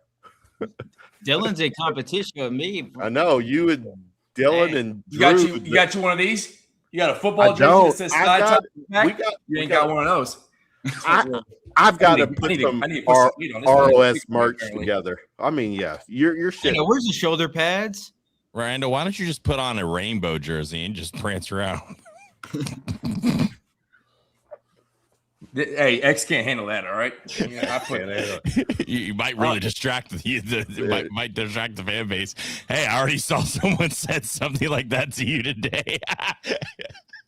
Well, they called me the BBN. They said BBNQ, and I think the Q didn't mean Queen and something else. But I just called myself the Big Blue Nation so Queen. Funny. I need to circle with you guys on the merch, and I'm all for buying the merch and supporting my fellow podcast friends. So we'll get that figured out. But God damn it, what was that? All right, this is going to be an unpopular take, but I'm going to say it. I'm going to say it. I'm a Kentucky basketball fan. I support the program. I have been a fan. Again, I will say this. I became a Kentucky basketball fan the night in 1978 when, all right, and we got, real quick, raise your hands if you were not born in 70. But you were not alive in 78. Dylan, right? You, Drew. Well, I know you, Drew. So the rest of you all were 78. Okay. Well, anyways, I'm 10-ish, and there was a national championship game on a Monday night. Duke. Hey guys, Rutherford just put this out. Only thing I feel certain about is at this point is that about 30 minutes ago, Milan Momcilovic had still not made a decision about where he's going to play basketball. So all this noise is bull. Yep. Okay. That's still kind of a problem, though, right? Like, yeah, as a Pope guy, that's still kind of a problem. But that could still be a non-answer too. I mean, just because Louisville guys don't know about it, right? Like, if they don't know, it doesn't mean Kentucky doesn't know, right? Like, and we've seen confidence on the UK side. It's a hypothetical, right? Like, it may be concerning, but it also could be maybe. You know what? It wouldn't shock me if Will Stein got another 4-star while we were having this conversation about. Of course, because that. Hey, I mean, he does that in his sleep. I mean, it's oh wow. my God. I cannot wait to like this show be 90% football conversation. We're not there yet. We're not. I'll just say this really quick. I said this last time with Rando too, though. On why do you keep gotta throw at me that you on Rando's show when you're my guy? Well, I'm sorting where I said it at. I'm kidding. No, I said this though. Like, every recruitment is different, and it's not to say that like this one is different or isn't different, but we have no idea the actual backstories of Milan's recruitment. Maybe he went, he just spent a month grinding in the NBA draft combine, trying to get drafted, all of those things, right? He just pulled out his name on, what was it, Wednesday night at like 8 p.m. Maybe he went back home to Wisconsin, told his family, oh, agent can handle everything up until this weekend, and then we'll decide Monday or Tuesday. Like, we have no idea. We have no idea the realness of what Milan really wants in his decision. Maybe he's said it all along. I'm not deciding this weekend. I'll let my agent handle everything. I'll look over everything on Monday, Tuesday, make a decision, whatever. I'm not saying that's the case at all. I'm just saying every recruitment is different. Every family is different in recruitment. Every agent is different in recruitment. We have no idea. If people did have an idea, they would probably be. I would say that's not likely, Drew, just because a lot of there's so many of the national and all sides said the timeline, right? Yeah, and I think now it doesn't mean it won't change. He could have went home, heard a bunch of noise, and said, "Screw it, I'm going to wait," and we just don't know that. Well, But we also saw why we think the timeline was supposed to be this weekend was because so many people did say that. Or But could it didn't his happen this or weekend. could his agent or parents or whoever handles him say, hold out. You think 7 million is a lot right now? Hold out one more week and 8 will be there on the table. And hold on for real quick. It's only though if U of L is going to up it. Like if Kentucky knows that U of L doesn't opt the offer, Kentucky's not going to go up from whatever theirs is to 8 million either. Like there's no need for it, right? Unless they start like you have to beat Louisville's offer by 2 million to come to Kentucky. I don't think that they're going to up it like that much anyway. All right. Hold on, guys. This is strictly 100% me. None of the guys are involved in what I'm about to say. But I can't fucking do this. We've got 9,000 people watching us, and thank you, BBM, for hanging with us. And we're just having fun on a Sunday night, talking about current events and trying to solve the BBN problems. And maybe this group will take on the national deficit. But when I see this, now, Rando, I'm sure this person is your guy or a fan or whatever, and needs to very follow. I can appreciate that. But when you come, this is me talking. It's just me, 972. So I get it. You're I'm a Rando guy too. But when you start making this, I'm going to put you on fucking blast. Okay. I don't want to do that. Just fucking play nice. We're here to have a conversation. No one's taking shots at each other, and we're all supporting each other. Rando has his podcast. We're doing our thing on a Sunday night. Drew is with them on, they're good guys. That's why they're here with me. They're good guys. But when you start taking little shots at the rest of the panel, my thing, no offense, Rando, Drew, fuck you. Get the fuck out of here. Sorry. All right. I wouldn't be on here, man, if I didn't enjoy you. I'll say that. I know, I wouldn't give you my time if I didn't enjoy. No, there's a sound bite that says I think you're cute. So we got that. People act like people really don't think we're all friends off the show. Like we don't talk. Like, are you stupid? We support each other. Everybody, Random, when he does his show, I will chime in. I will repost. He's our guy. These are our people here. We're all on different platforms, and we're all together. Here's what I'll say, since I'm the bottom left corner. If somebody has to have a name that doesn't have their real name, doesn't have their real picture, and is in a YouTube chat saying that about somebody that they've never met because they cover a team different than someone else, they probably need my prayers more than the crappy comments that they're saying, because they're having to do that for validation. So I used to jump on those kind of people, but there's not much going on for them if they're having to do that at 11 o'clock at night on a YouTube chat to someone on YouTube. Yeah. And we're still rolling, man. We literally have over 9,000 people watching right now. If we want to keep them, we probably better get back to some kind of sports. We probably should. I just when I see a comment like it, you know what? All right, I'll pump the brakes. Sorry. But I think it was someone who supports us, which I appreciate everybody who supports the show, Heavy Sports, All UK Ball, my whole team. That being said, one thing that we do to try, we have Tennessee and Louisville guys on our show permanently, and we still try to keep it like We try to keep it very, very clean. We're not a hateful, like we do have disagreements. I have disagreements with folks on X who are in the fan base. But we don't try to do the whole hateful thing. So we'll get back. We'll get back to the show. But I agree with you. Let's keep it kosher. We have because I don't want to get to the point where I can't come on here because we got you guys jumping in here. Thank you for everybody that supports us and what we do. But keep on coming with the round of shots stuff. There's round of shots, Cats Talk Wednesday.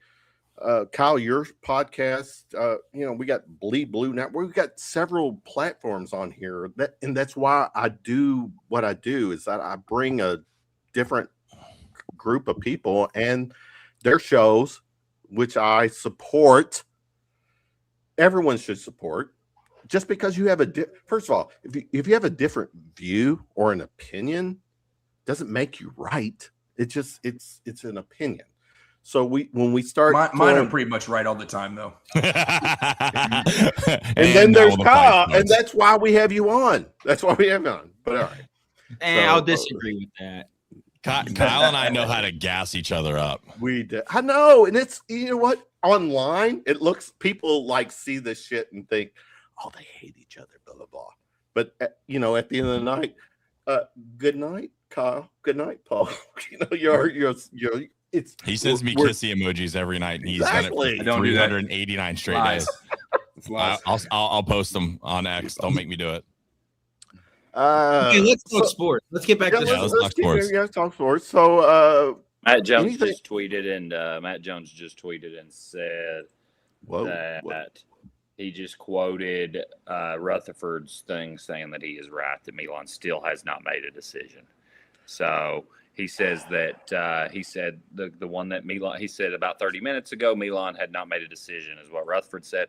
Matt Jones said yes, and this has been true all weekend. Despite the noise out there, he has not made a decision yet. So that would tell me this is going to go into the morning. Would be at least. Okay.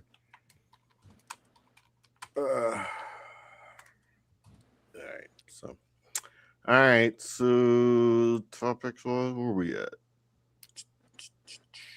Anything else to add? I mean, Stein's. I mean, the excitement with Kentucky football is crazy right now. And then you had, what was that, Drew? Yeah, I know you know this, or all y'all probably knows that Elite 11 or something. Where who's the quarterback? Jake Nara. Oh my God, is he getting ready to earn a 5th star? I believe so. He was just praised as the most accurate passer at the camp. I mean, it pretty much the Elite 11. It's like a quarterback competition. They invite all the best quarterbacks in the country, and they duke it out during different competitions, games, whatever. And it's really a huge test for the recruiting services to get all the nation's top quarterbacks and really evaluate them, and it's to figure out who they feel is the best quarterback in the country, or really good analysis going in. And you've seen it over the past. I mean, you've seen some of the guys that have performed very well at the Elite 11 go on to have some really good college careers as quarterbacks. So it's a huge deal. He's been at the top and pretty much after every day in the top 3 and in the top 3 for most categories and stuff. So he's doing a very good job there. And I mean, it's huge to see because first off, he's a big time recruit, but also it doesn't matter unless when he gets to Kentucky, if he does a great job. Obviously he still has a long way to go before he sees the field at Kentucky. I mean, best case scenario, he'll probably start as a redshirt freshman because Minchie has 2 years too. I think that's probably the plan, Minchie to be here for 2 years, hopefully, and then Nara or Ponatoski take over. Hey, let's hope he's only here for 1 year though, because that means exactly. Yeah. Yep. But then then Nara could be starting as a freshman, or I guess if Ponatoski. I think they'll go get it. I think they'll get another guy. If that was the case, if Minchie left this year, I think they'd go get a guy for next year. I think they would get a 1 year veteran senior team. Here's the one thing you've seen though in Stein's offense, right? They don't start young guys. Even old dude came from, it was UCLA, right? Or was it USC when he transferred in to Oregon? Dante Moore was at right? UCLA, right? yeah. Okay. And he sat, but he sat, right? He was a 5-star and he sat, but he had already played and he sat. So I think that's the what you would see. I don't think you're going to see him start a freshman or a true freshman unless Drew, you might be right. He might, but I'm just saying history wise, he usually starts experience and develops a guy for 2 or 3 years before they play in his offense. My only thing is, I don't know if he could find it. I don't know the high school quarterback market for a top guy like that. I have no idea where to even think about or know that number. I'm guessing there's a huge investment into him. I don't even know. On top of that, either he would probably be the most talented quarterback that Kentucky could find, unless Minchie just balled out and Will Stein had 4 quarterbacks in a row that were elite level quarterbacks. I think Norrod would probably be the most talented, and Stein could say, well, we might as well get 2 to 3 years out of him while he's here on campus if he's able to handle that load. Obviously, if he's not ready yet, Stein's not going to put him out there, but if he shows the ability to be talented, to read progressions, to lead a team, to all those things as a starting quarterback and be able to handle the things that Will Stein looks for in an offense, then I think as a redshirt freshman, you could see him out there. Time will tell. Time will tell. I think ultimately the big takeaway this week right now is the recruiting is just not going to stop when it comes to Kentucky football. Will Steinford, at least at the beginning here, is going to continue to get studs. I think that this quarterback win and the recruiting is going to continue to look bigger and bigger and bigger. And then the big thing is there's a huge opportunity lying ahead in week 2. Primetime, national television, ABC. It's Alabama. And I personally think Kentucky's record is not going to be what some of these people think this year, but I think we're going to be real good long term. Yeah. And I think that we have an opportunity to make a statement week 2. And I think people, if you're willing to sit towards the top of the building or the stadium, you could probably get season tickets for what that price is going to be to get in that game. I'm not being funny. Like it's going to be a fun day in Lexington. It's going to be a blast. And I can't wait. Dylan, if you get that week 2 win, which is very probable at this point, right? It's going to be the first SEC game for a true freshman. I wouldn't use the word probable. Well, yeah, no, Dave. Yeah, I was going to say, I don't know why do you say probable, Dave? Maybe you know something I don't know. I like confidence, but damn, I know it's like wow. You win this Alabama game, okay? And it is probable. It is, okay? It's going to be an insane atmosphere, right? The unknown coming into that game for Alabama, for the Kentucky team, they're only going to have tape on Youngstown State, right? We should take care of Youngstown State and not show a whole bunch, okay? We should. So you bring Alabama in and you get that win. I'm going to stand on business. There's a very good chance we could walk out of there with a win. I'm just going to be honest with you. That's just how I feel. Okay, well, let me real quick. I'm glad you all we brought up basically the season. We will go way deeper into this, but the season kickoff times. I'm seeing this is week 1, Youngstown State, September 5th, 1 p.m. Mm-hmm. Week 2, Alabama on ABC, national. It's a network TV game. And then you go down to Texas A&M. Texas A&M week 3. That's kind of where we'll stop. But week 3, September 19th, at Texas A&M. Now, here's the thing. Right now, guys, the early spreads. Right now, Alabama's 12-point favorite, and Texas A&M is 19 points. Yeah, we ain't beating Texas A&M in Kyle Field. We're not there. I don't think so either. But I bet you it's under 10. The get-in price right now if they beat Alabama, it will. Yeah, obviously it's shrink. The get-in price right now is $215. Where the Bama game for Bama? Really? I thought it'd actually be a little bit more expensive, to be honest. That's upper corner. There's not a bad field though. You want to sit center in the upper deck, you're going to be in the 270 range. You want to sit lower level, you're looking at like 500. And I don't think I've seen that since like peak, like since that SEC Georgia game where we played for the East. It was $3.30 a ticket for the Georgia game when you're we right. played them that night, and we thought Stoops was going to be able to do something with that roster and Bush Hamden's first year and BVG, and I paid that price to get the family in there because my wife and unfortunately son during football season are Georgia fans. So that being said, if that pick six would have counted, it would have been worth the money, but we got robbed of that win. So.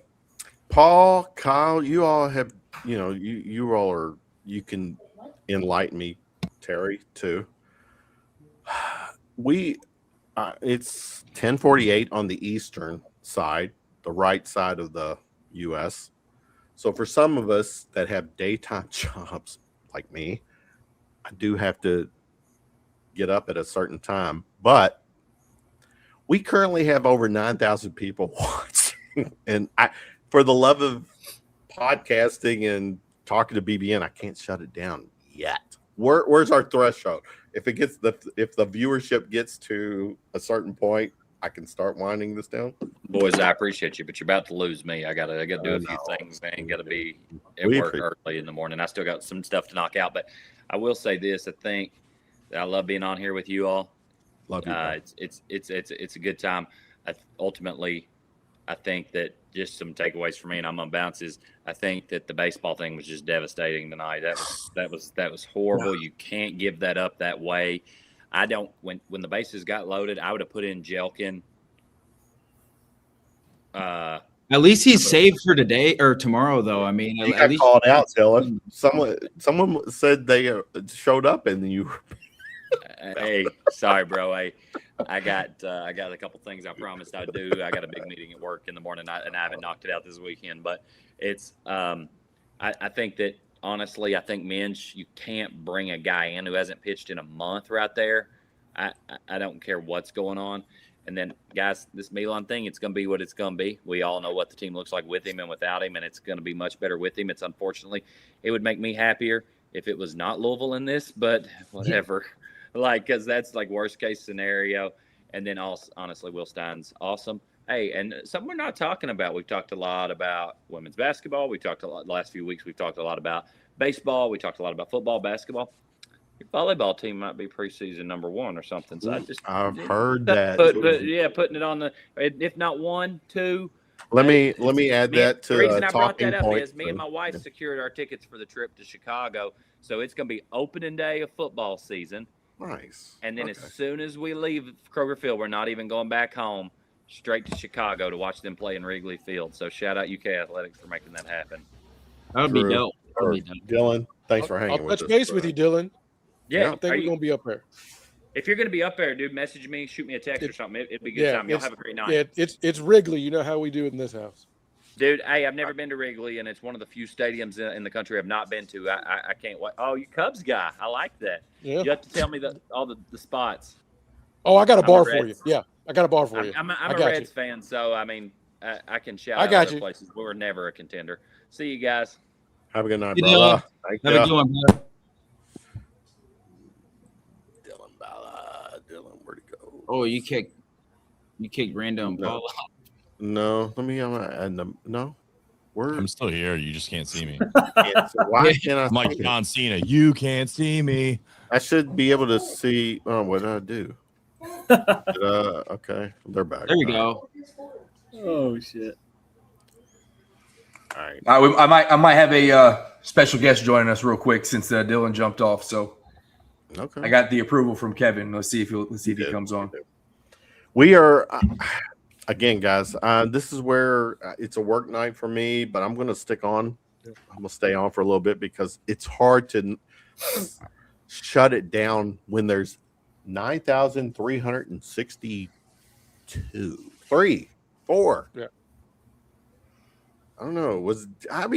I'm gonna tell you how. You don't even have to say. You don't have to say it. Just show your face. Bring your face closer. No. I was gonna say when we get off the show, I'm gonna tell you how the X fuse works. That way, you can. It's easier for you to shut down your show at night, so you're not thinking, how am I getting rid of all these people? Because I got humbled when I learned about it too. So okay, I appreciate I did. I was like, we're killing it. And I realized, oh, maybe less killing it, but it's all right. What is this? TB with the title belt? What's that? Yeah, but what's going on, TB? Yeah, buddy. I got Clash of Paris on right Wrong now. So don't brand, spoil it for me. TB. Don't spoil Wrong Clash of Paris freaking for me. brand. Like we're watching it right now. Just saw Cody Rhodes get a W. Oh, whatever. It was a Is he terrible playing pay-per-view. Italy? Like normal. No. Cody. Bleh. Triple H is falling off, man, for sure. Triple what H is happened definitely falling off. Oh, there we go. TKO's ruining it. All right. I don't even know what are we talking about right now with 9,000 people. So we were talking about football, and we had Pigskin Petey. If you're on X, you know Pigskin Petey's got a massive following. He's got a subscription you can do. He was on the show last night, and I could not believe it. I have been pounding the drum for 7-5 all year. I think we're going to get a couple wins that we don't expect. It's going to be a special season for Stein, and surprise, surprise. The dude had not watched any of the show. He did not know my predictions, but he came on. I said, "Hey, man, what do you think?" And he's like, "I don't talk about or look at the schedules and strength of schedules because it flips so much from year to year. You never know what teams are going to be what."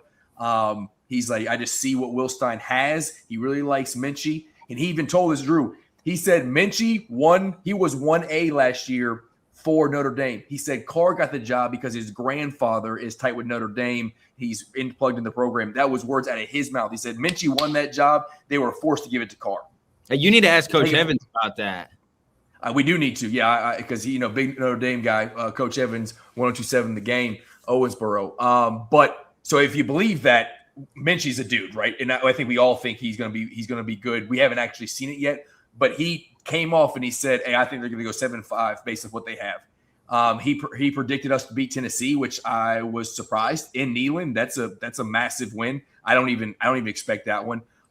He agreed with me. I don't necessarily have the confidence Davo has in Alabama. I think DeBoer is going to be on a tear now that they are bringing in a brand new quarterback, just like we are on the road. And DeBoer loses games early. I understand that, but I think he's in a very much make or break situation for him. I don't like the quarterback situation though. Yeah, I don't like it either. I just roll out a true freshman. Yeah, he's going to have to. It's going to be tough. But the one I think we surprise folks with, and maybe we get both. Very well, we could get both. Is LSU. I think coming off the Ole Miss game, all the stuff that's going to happen. I imagine so they're going to Lane Kiffin's going to have to go through all that drama at Ole Miss. They probably win that game because of all the focus they have in it, and then they got to go on the road and play Kentucky. Hopefully, a night game. I think that's the one. State line in the house. I think that's the one we get. I think, and Lane Kiffin always, whether it's Stoops or who, like he should not be struggling against Kentucky with Stoops as the coach, and he did. I think just we're his kryptonite. We might need to call Mark Stoops back. Talk to me. What's going on here, Kyle? Who we got? It doesn't matter. That is his internet will go. His internet will go on 5 minutes and it won't matter. No, that's 1/3 of the state line code people. I came into Kalen DeBoer should be scared, and I was like, yes. And then this crazy SOB was like, not only he should be scared, but Lane Kiffin should be scared. And I was like, don't forget Ed O. Like I would flip on that, man. I think Alabama's gettable because of the one thing we've seen is that Kroger Field is not an easy place to play, especially like young. Like we had Ole Miss on the ropes last year. Yeah, we had Austin Simmons.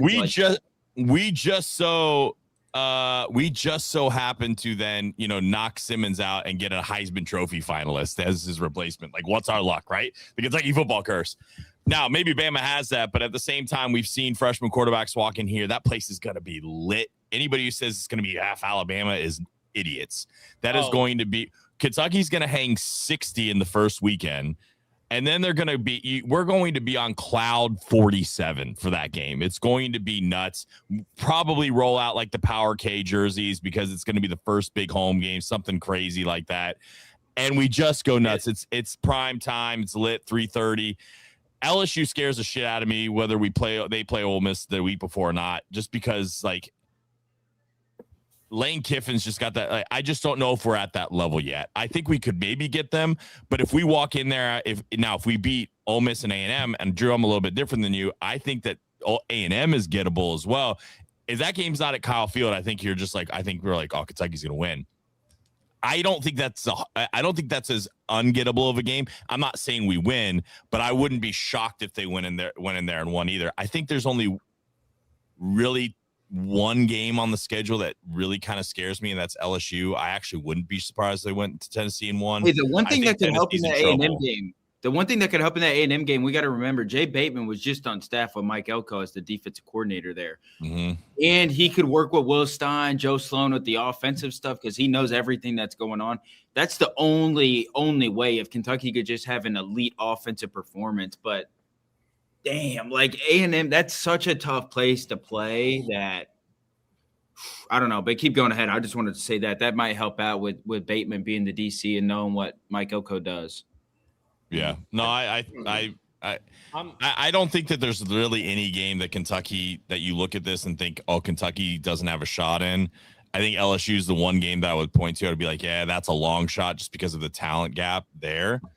But I mean, Rando, you know this. Tennessee fans are like, they're starting to sour on Heupel. I mean, they're worried about what their team looks like. They lost a lot of guys.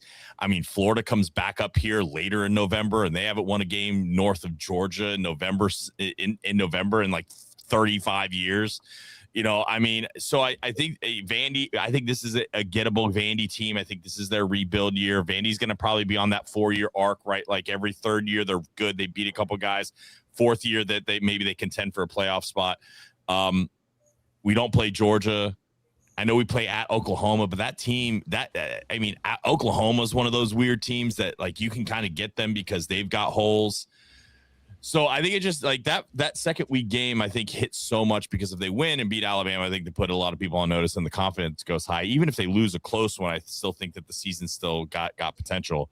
Do you think the Alabama game's close? I think they win. No. I mean, like I'm not asking win or lose. Do you think it's close? Oh yeah. Yeah, I disagree, and I don't mean like I don't mean like us running up 50 on them, but like I think it is. Well, when you say it's not close, you're saying we're going to whooping their ass. Yeah, no, I think I will say this. I need this soundbite. You've got clip it and tag me, tag State Line Co. We'll take all the heat for this one. You have a freshman quarterback coming into a hostile 3:30. You can't wake up in rando fashion and get drunk enough to be anything but wild by 3 p.m. 3 p.m. Lexington should be a freshman quarterback's nightmare. 7:30 is a different story. You get point. People wake and bake and like we're mimosa to start. 7:30 Kroger Field could be different, but 3:30 Kroger Field, every frat in Lexington is going to make sure that every kid. And you factor in a 18, 19-year-old freshman, his first road away game against Will Stein's real SEC. I mean, his first SEC game, period.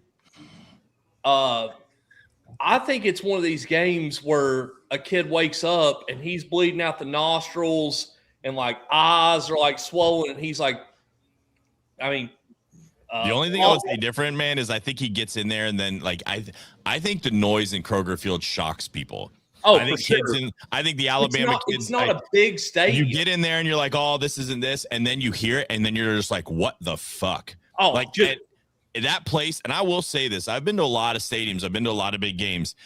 Like the only stadium I've really heard louder than Kroger Field is Hard Rock during a big game. You go to Hard Rock when it's sold out with that roof, like it's insanity. But Kroger, if they ever put a press box on the other side and put something else in the end zone, Kentucky will easily be one of the top 10 hardest places to play because of how loud because it's all metal. Like that's the people you think people don't realize. Kroger Field is basically 50-60% metal, which is loud. Yeah. Mm-hmm. I just think that whenever Alabama looks up and realizes that it wasn't a bye week, that it wasn't the tradition, that Mark Stoops isn't on the sideline opposing them, I think it's too late. Like I genuinely think it's a part of me wants to say a 10-plus game, but 10-plus isn't even the thing to me that will decide who wins that ball game is going to be defense. I think Will Stein's offense is going to come out and just blast people. And Minchie is way. I've seen Minchie in person twice now, blown away. The accuracy is stupid. Pocket presence. This is the best line I've seen in Lexington in 5 years, 6 years. Like, you've got Colton Price demanding nothing but excellence from the center. Like, and you got Minchie dropping dimes in garbage cans all over Lexington. I mean, this kid's throwing them to Tate's Creek. Like, I think we beat Alabama and put the entire country on notice. I'm not super huge on us going into A&M. I get what Paul says, and I don't necessarily wholeheartedly disagree with him. But, man, they call it the 12th man for a reason. Like, that is going to be a tough environment, especially if you beat Alabama week 2, SEC Network has no choice but to be at A&M week 3 if they're not already in Lexington week 2. And if they're at A&M, but I don't remember who said that we beat LSU, but I am 60% on board with that. Lane Kiffin has struggled against Mark Stoops for years. And Mark Stoops, how many people are in here? 6 of us. Mark Stoops couldn't coach against the 6 of us, in my opinion, if they gave us a talented high school team and beat us. You just got to figure out who's hot. Well, you know what? At the tailgate at the Bama game that I will find a way to be at, I will get you to at least 80-90% after a couple country boy beers. Yep. I'll get you there. Country boy. We'll I chat about it. got 150 bottles of bourbon right here. I'll bring 50 of them. How about that? Please do. I think the podcast gods are effing with me tonight because I made a statement earlier that it was going to take a certain number to make me start winding this down. We started at 9-ish. It's 11:05 p.m. Eastern. And God damn it, we've got over 9,600 people watching. Hell yeah. Right now. And I can't shut it down. I can't yet. No. You motherfuckers are going to keep me on here till midnight on a Sunday night. On work night at that. At least it's Central Time Zone for me, so it's only 10:06. Shut up. I'm not in Kentucky anymore. Where'd TB go? TB had to bounce, he said. The week 2, we've already been told Orange Lot approved. We've got to get our wrap on it. But that will have Country Boy Brewing, State Line Co. hats, polos, etc. That's sweet. Supposedly a podcast. I will not be any part of that. Paul brought me a bottle of bourbon to the tailgate that we had, and Paul immediately was like, You don't need this, pal. And I was like, no, Rando and I took it off your hands. Oh, Rando. They're amazing guys. That's who they are. Rando and I we did live ESPN. All right. We did a live ESPN pregame show. And I'm actually shocked we didn't get them canceled because of how much bourbon we consumed. Like during the middle of that. Like during that middle of that pregame show, Rando's like, fuck it. And we just start we were heavy pours. And like by the time we got to that tailgate, he's like, shots. Hold on. He goes, I thought y'all were doing ESPN. And Rando and I just kind of look at each other and was like, yeah, so I didn't care. It just great. It was a good time. And then we all huddled up under the tent, the State Line Co. hangout because it was just pissing rain. Monsoon. The 4-minute monsoon that happened, and then made everything muggier than snot. And then we had to go out and watch Georgia steal a game from us. No. That was no. Who was that? That No, was That Georgia was game. that was opening day. That was All right, one of- hold on, guys, hold on, because to me, I'm all about a soundbite. So, Clyde Hare. Shut up, Clyde. You know, stop with beating the Alabama bullshit, and then he Hold follows on. over. I need a shot, but I'm gonna go off camera so I don't get you banned from YouTube. Well, no, I'm gonna Brother. let you people talk, and we're gonna people out here saying we are beating Alabama. When we lose to them, these people will lose their credibility. No, you don't. Like I have no credibility. I was gonna say you can't lose credibility if you don't have. Dude, I'm Bruh. selling hats. Do you want to know what's ridiculous? Is me and Rando and John and everything, and like if they heard somebody say that our wives read that, they'd look and be like, "Who are these morons that think you're credible anyway?" Oh, That's exactly what would happen. Like it's so funny because like when we see this stuff, and I know Rando, you get this too, like with like the online stuff, and then you'll show like your wife, and then she'll just look at it and just be like, "Who gives a shit?" Like, yeah, you're a dumbass. What's new? Right? It's just weird. It's so funny to see the perspective of people that like are in this world. well, I'm not in this world, but when Yes, you Brock are. literally, I was texting someone earlier. Brock literally sent me a starting roster picture, and I was like, Brock will not start. I think it was the Murray State. Is that Yeah, who it you was? fucked us on that one. No, I didn't fuck anybody. Stoops did. I legitimately had a starting roster. Brock was not even the backup. Brock was like, I'm not playing, like I'm hurt. And I was like, hey, like just a heads up, he's not even playing. He's definitely not starting. So I put it out because he sends me the screenshot, and then the next day it's like Brock is starting. We're like, the fuck?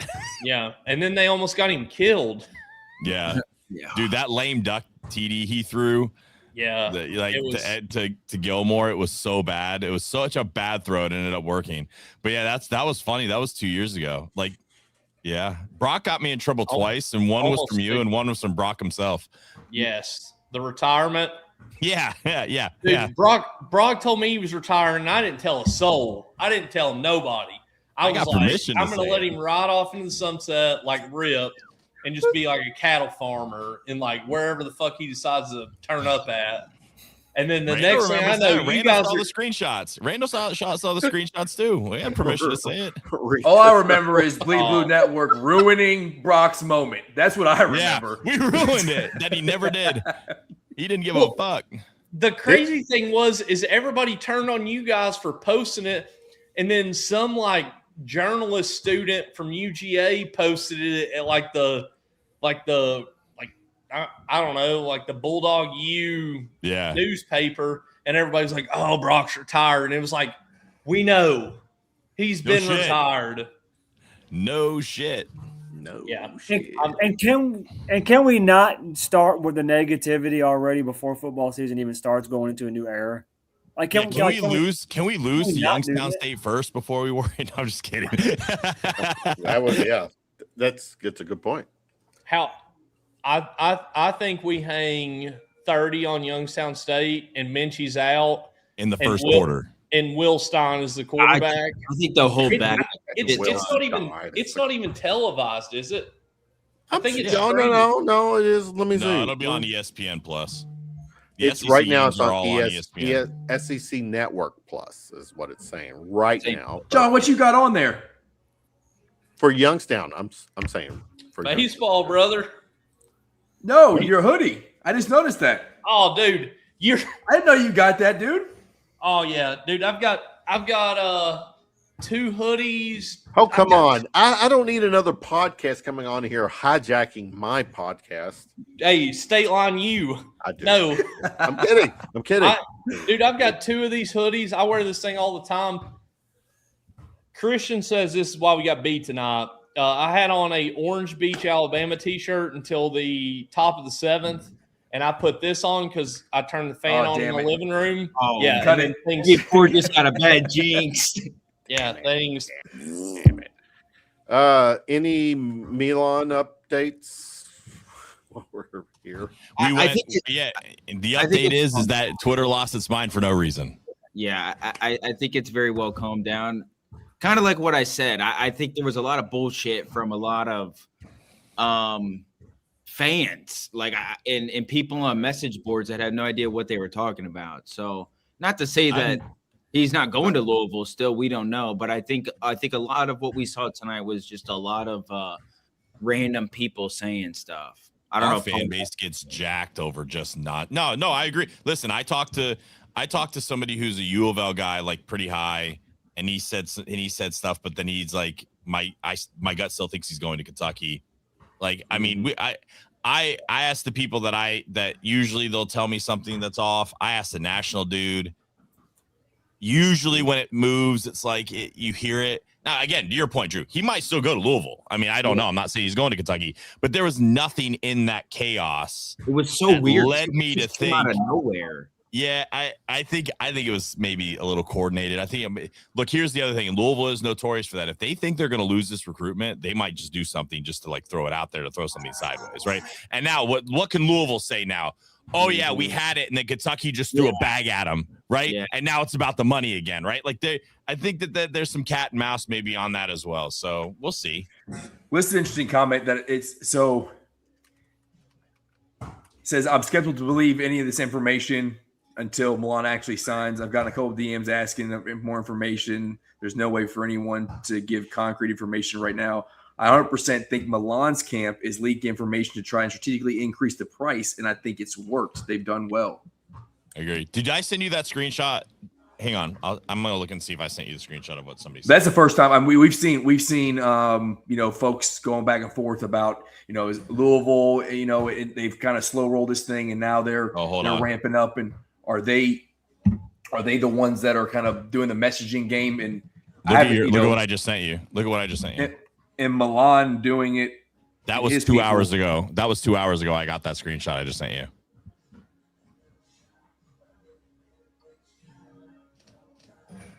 So interesting. Yeah,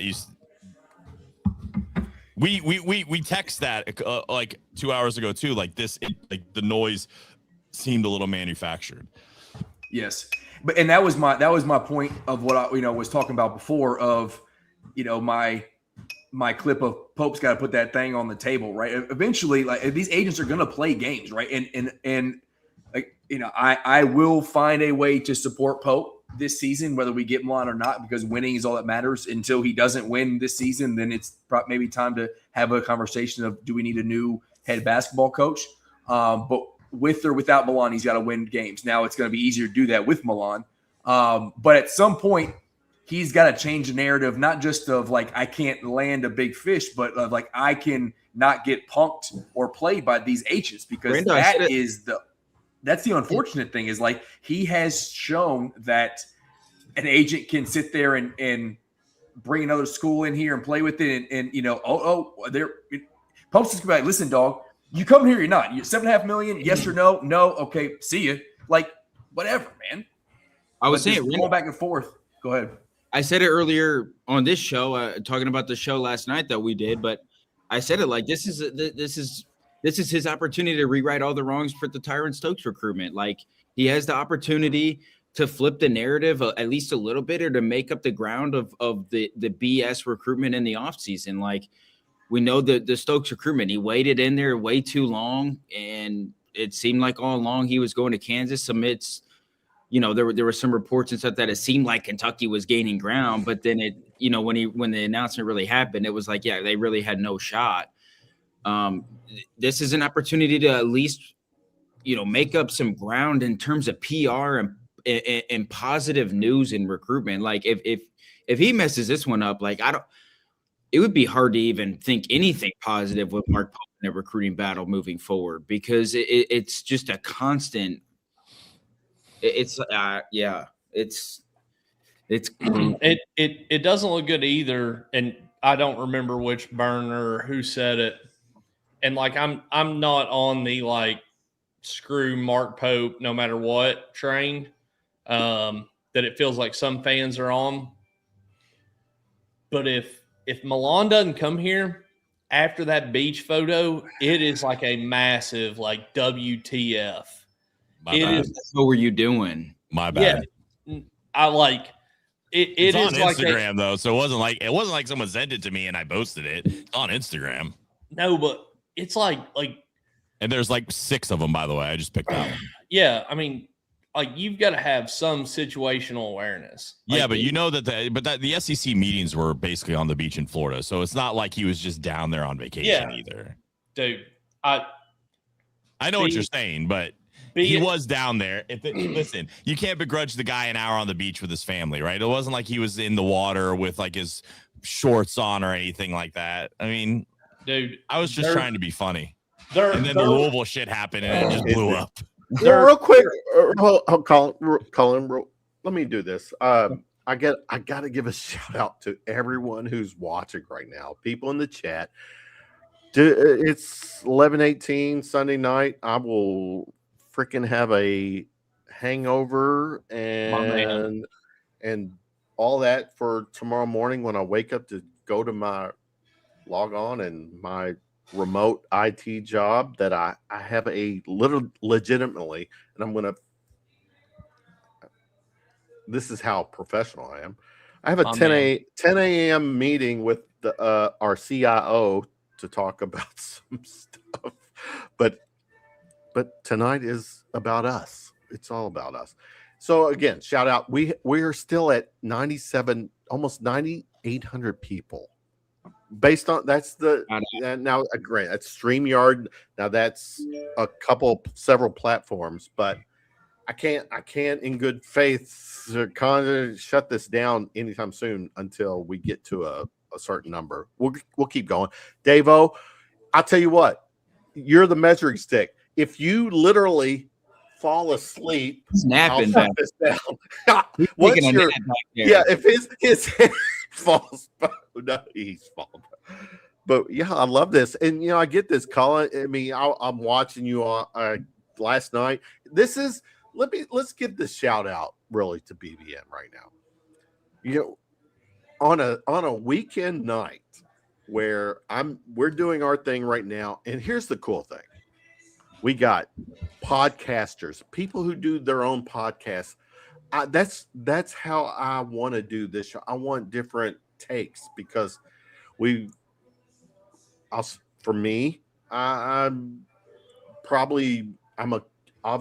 Kentucky fan, but I'm a critical Kentucky fan. I don't see things, talk things through blue lenses. I've got some friends who podcast that do, and then they're in the middle and all that stuff. But this is all about us coming together, people with different takes, having some fun, and hanging out with 9,800 people. This is insane. It's Kevin, fucking insane. I will say and this. Paul, a shout out to you, big brother. I Bleed Blue Network. You are a huge partner, friend, everything with Round of Shots. So appreciate you, brother. Love you, buddy. Love you. I will say this. I am very thankful if we do get Milan for the Louisville things because there is some epic gold to clown them with. If it goes our way still, oh yeah, bro. The bookmark stuff is deep. Gob and Bacon Bits, whatever his name is, are going to have screenshots for life. Yes. Yes. Did Brando die? He probably might as well. break. I don't know. No, he's got his still. What is he? Is it maybe? Maybe he does that a lot. He disappears for a little Really? bit. I think it's probably Colin. You could probably confirm or deny. Is this he's got a bowel movement problem? I wouldn't. I was going to go with like a Round of Shots issue, but that's probably better. Oh, he's back. I will take an educated guess. He was on a bathroom break. So, Randall, for the record, was it a bathroom break?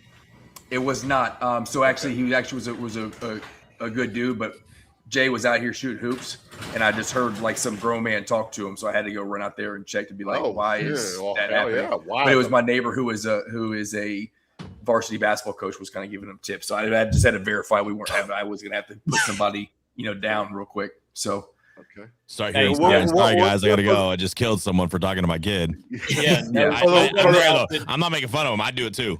For the record, because we're all wrestling fans, and we need to one night, because just humor me. Stop. One night, present company will all get together and talk professional wrestling. Can we just do a live watch along? I did Yeah, that with, But no, I did we that got to with, do it with Brady AEW and- too. Forgot to mop. I got nothing on AEW. I got No. WWE all day.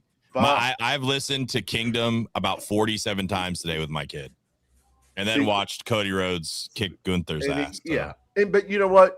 WWE's their thing. I mean, pro wrestling is a. I won't be on that It's been show. a- I watch real fighting. What's that I supposed to mean? I bet you your back would break in that real slams that they do. You know, Well, yeah. could you take Drew, those don't bumps? piss me off. Don't Yeah. piss me off. Yeah, Okay. Don't. yeah. Shut up, Drew. Because Rando will go to the show me state and show you Drew, I firsthand. believe in Joe Hendry. All right, stop it. Oh, well, hold on. I'm an animal I've been lover. asking. What's I've been going asking on, Colin Colin? to get me in the ring Go. with Cash for a Cash. while now. Yeah, I want to get in the ring with Cash, Cash, but it still hadn't oh, happened. okay. I don't even want to be on the same boat as Cash. If Cash misses a fish, I'm not positive that I won't be missing a vertebrae.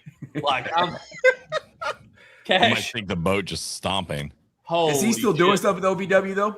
Oh, I thought you were going to leave it as still doing stuff. Yeah, no, I think he's still doing stuff with OVW.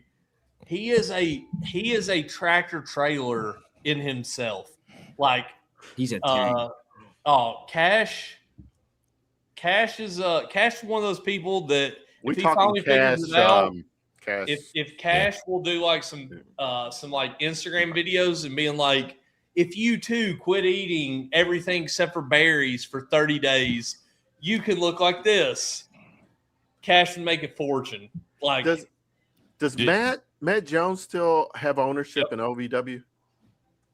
I think, Yeah. You know, I think so. you yeah. know my so the guy I do the podcast, the with Michael Ray with Mhm. Brady, he's the 1FW heavyweight champion. Okay. He Is that actually the- was signed with WWE. is that and the then- big is that the big dude with the beard? Yeah. He's Yeah. like 6'4". He's jacked. He Yeah. actually was gonna get signed to WWE. He talks about it in like our second show, I think. And then COVID happened. And Oh, so dang. he's gone into like acting and stuff, but he was actually getting signed on to like WWE and then a lot of time. No, I mean, look, he's still got time. He's not that old, but like his story is pretty cool. And he knows like all the guys. Like I have a WWE contact now. Like I can text if I'm going to go to things and like they'll like get us like he hooks us up and stuff. So we got like hooked up when we went to Lexington. It was cool.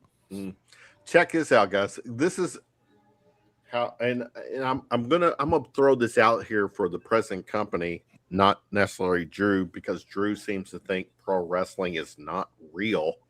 What are you talking about? I'm just giving you a hard time. I just I know. It's still real to me. Damn it. I can't get into that. I can't. I've never been able to. Well, you don't- It's only real if you break your back. In which case, Or anything else. then it's Yeah, very for- real. All right, so If you don't break your back, you're just sore. like with Round of Shots right now, what we're doing is clearly catered to Kentucky sports, BBN. I want to take Round of Shots, the round table format, and do Round of Shots WWE, Round of Shots. I want to get into the wrestling thing, guys. So we'll talk offline because I think this could be just some fun shit because wrestling is fucking, I mean, look, Kentucky basketball, you talk about the most dedicated fan bases in the world. BBN,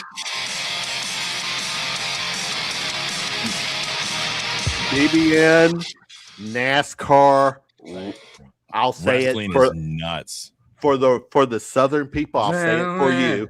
wrath.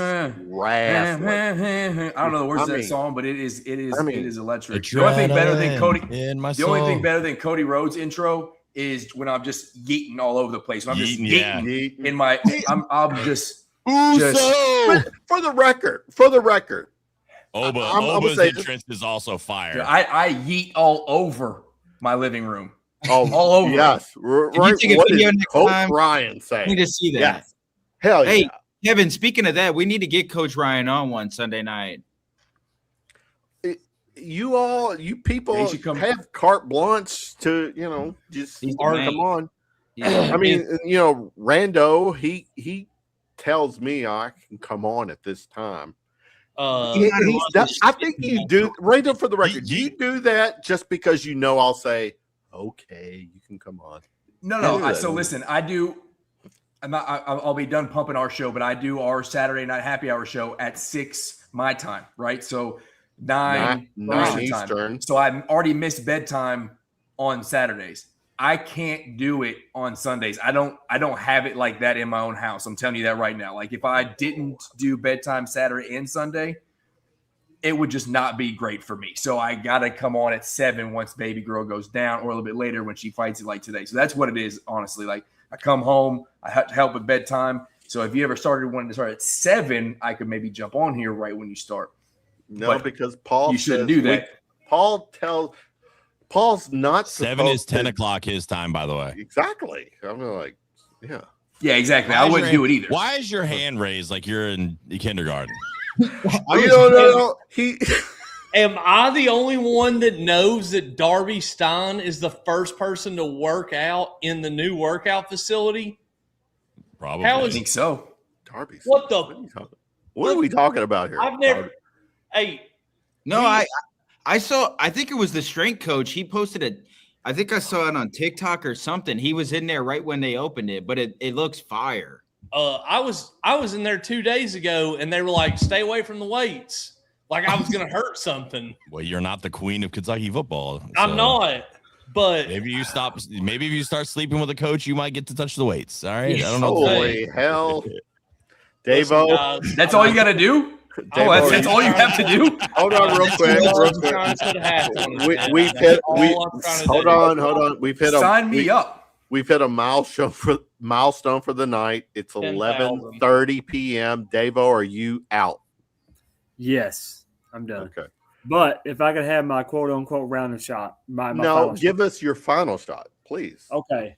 So a couple of things. This is going to sound kind of weird at this point in time because we just lost to them, but I am now going to have to be a closet West Virginia Mountaineers football fan, because a young man who goes to my alma mater high school just committed to West Virginia, and his family became super tight with my family after my dad's accident almost last year at this point. So we became super duper close. So I'm super proud of him for accepting that offer. That's awesome. and playing D1 football right now. Not a whole lot of people get to do that. So super excited for him. So shout out to Xavier Meads, Atherton High School, 6'3", 295-pound defensive tackle. So go get Hell it, man.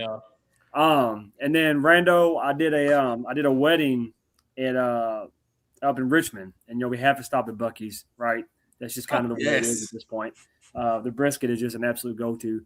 And I had my blue, all ball UK shirt, and the cashier was like, "So what's that? What's going on here with your shirt? What's this podcast?" I told him what it is, and so he said he's super interested in all things Kentucky podcasts. So if you get some new listeners from Richmond, I expect some kind of royalties from that, as I was basically being a walking billboard for you. So Well, I'm gonna tell you right now, I'm a little bummed out because that's where I'm from. So that person should have said like, "Oh, I know that podcast." Oh, I know Rando. Yeah. Oh, that's Only a if great you show. take Is what him- they should have said. Only at the bars. Yeah. It is funny. They must so travel. They must travel into the Richmond Buc-ee's. They must Yeah. live out down in London or something. Wait, Rando and I Maria. actually, They live in Maria. Rando and I actually, it's funny because like we have common friends and we didn't know it until like when and they're like, "Wait, you know?" And so like that was kind of a funny moment that we both had mutual friends and had no clue until like we were both in Richmond. Well, it was a cashier that worked there, and they take your cell phones and all electronics and like basically ban them. So you're not allowed to have them while you're working. So I doubt, what I mean, it's one of them crazy things at Buc-ee's. But I appreciate it, you guys. I'm gonna go to bed because I'm tired. So I'm gonna regret this in the morning. But Davo, thanks. Well, I'll holler at you later. yes, y'all take care. Bloop. All right, let's. Where we at? Is this everybody? Yes, this is everybody. I think. The chat. I mean, oh my god, I'm exhausted, boys. My brain power from today. My I'm- mental state is. I'm fucked. not ready. I'm ready. The end of that baseball game just cooked me. Fuck, dude. Yeah. No, The baseball game cooked me. The fucking freak out cooked me. I know I brought this up earlier, and I this was one of my. I really wanted to talk about this tonight. Did we go in? We didn't go into detail, correct me, because I at this point I don't know. Did we go into detail about the Derek Anderson, Rick Pitino? Okay, we didn't. So I mentioned that earlier. Here, guys, and this is of course BBN is it's who we are. Our DNA is just crazy when it comes to passionate sport fans for our Wildcats. We get it. It's this state, as I live here in Louisville. I mean, it's just blue. I mean, there's so much even in the city of Louisville here. I'm very well aware of the fact that there's a huge BBN fan base here.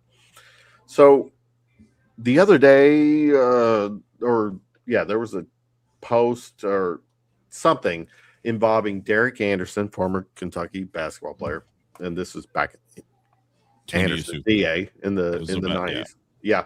So he helped his former coach, Coach Pitino, St. John's, in basically landing a recruit. And once that all played out, there was just more than a handful. There was several BBN people that went at DA.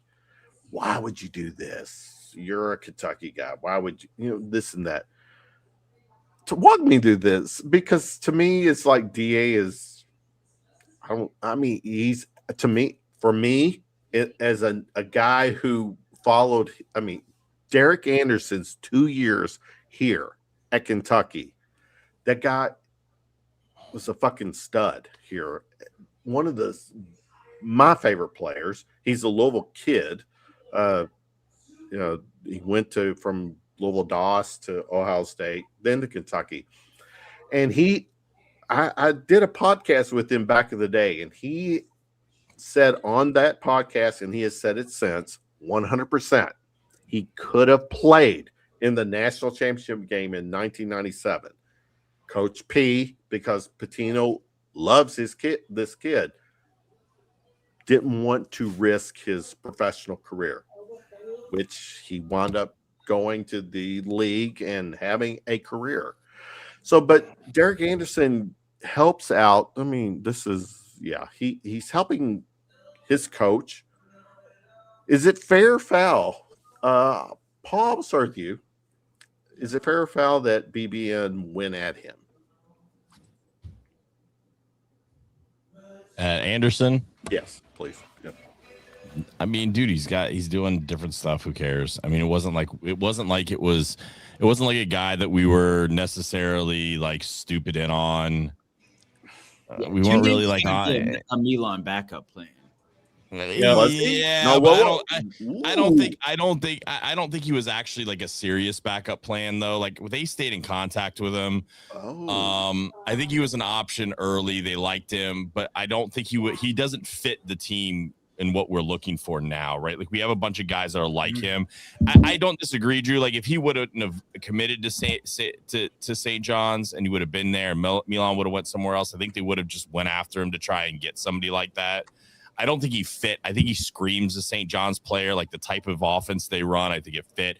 And so, like what Derek Anderson said, I don't think that he said anything wrong. I mean, I think he fits exactly what Patino does. So personally, no. I think it's I think Kentucky fans are just so damn wanting to feel relevant again. Yeah, they're tense, but like, I mean, look, Dylan said it earlier. We really haven't been worth a fuck since 2017. Yep. In terms of like success, like we've had good seasons. No, we've had good regular seasons. When I say success, I'm talking about tournament runs. But we were stolen. The COVID year. That team wins the Natty. That team wins the Natty. Is that Maxi's team? But they make a fucking run. Is that the Maxi team? Yeah, at least in the Elite Eight. Oh, yes. that fucking team was one of my favorite teams. Yeah, and they were humming at that point too. Yeah, like, they were just turned it on. They were just fucking skull fucking teams at that point. Yes. Like that was not like that team got that team. And so, yeah, but when I'm saying that, I obviously we had that year, but I'm saying like if you just look at like start to finish, we have not really been worth a damn since 2017. We've had teams that should have been better, right? We had the 2 seed, we had and we had a 2 seed and a 3 seed. Both of them got upset. Both of those teams should have been at least Elite 8 caliber. And I think it's that desperation of like wanting, like we've seen Duke win, we've seen UConn win multiple times, right? Now, thank God Louisville sucked, because if they would have been good, I think we would have been here. But I think that's just part of the frustration. Like even things that like we'll put out or other, even if it's wrong or if it's directionally right and it ends up being wrong, right? Like the hate you're getting because people want to grab to everything, right? And it's just like I put in the chat. When we put out yesterday, Dylan put out, right, like that the teams have been notified of a decision. And we dug in, and I think that what they got fucked up is both teams have been notified a decision is coming, but nobody knows what the decision is, right? And then there was some agent games in there. So one word gets you crucified, right? Like it's just the way it is. And directionally it's correct, but factually, obviously it's wrong. You just own it. Okay, whatever. But if we had landed Stokes and other guys, this fan base, I don't think we'd won some tournament games. I don't think I think you wouldn't see the overreactions to everything, right? Like Polachek put stuff out and people are posting him and like with his crazy hair, or like he's in a Kansas shirt saying he's a Kansas plant. Like he's not, like objectively, whatever you want to say. I just don't think you'd see that kind of reaction. So a lot of it, I think, is just pent up annoyance that we just haven't been good.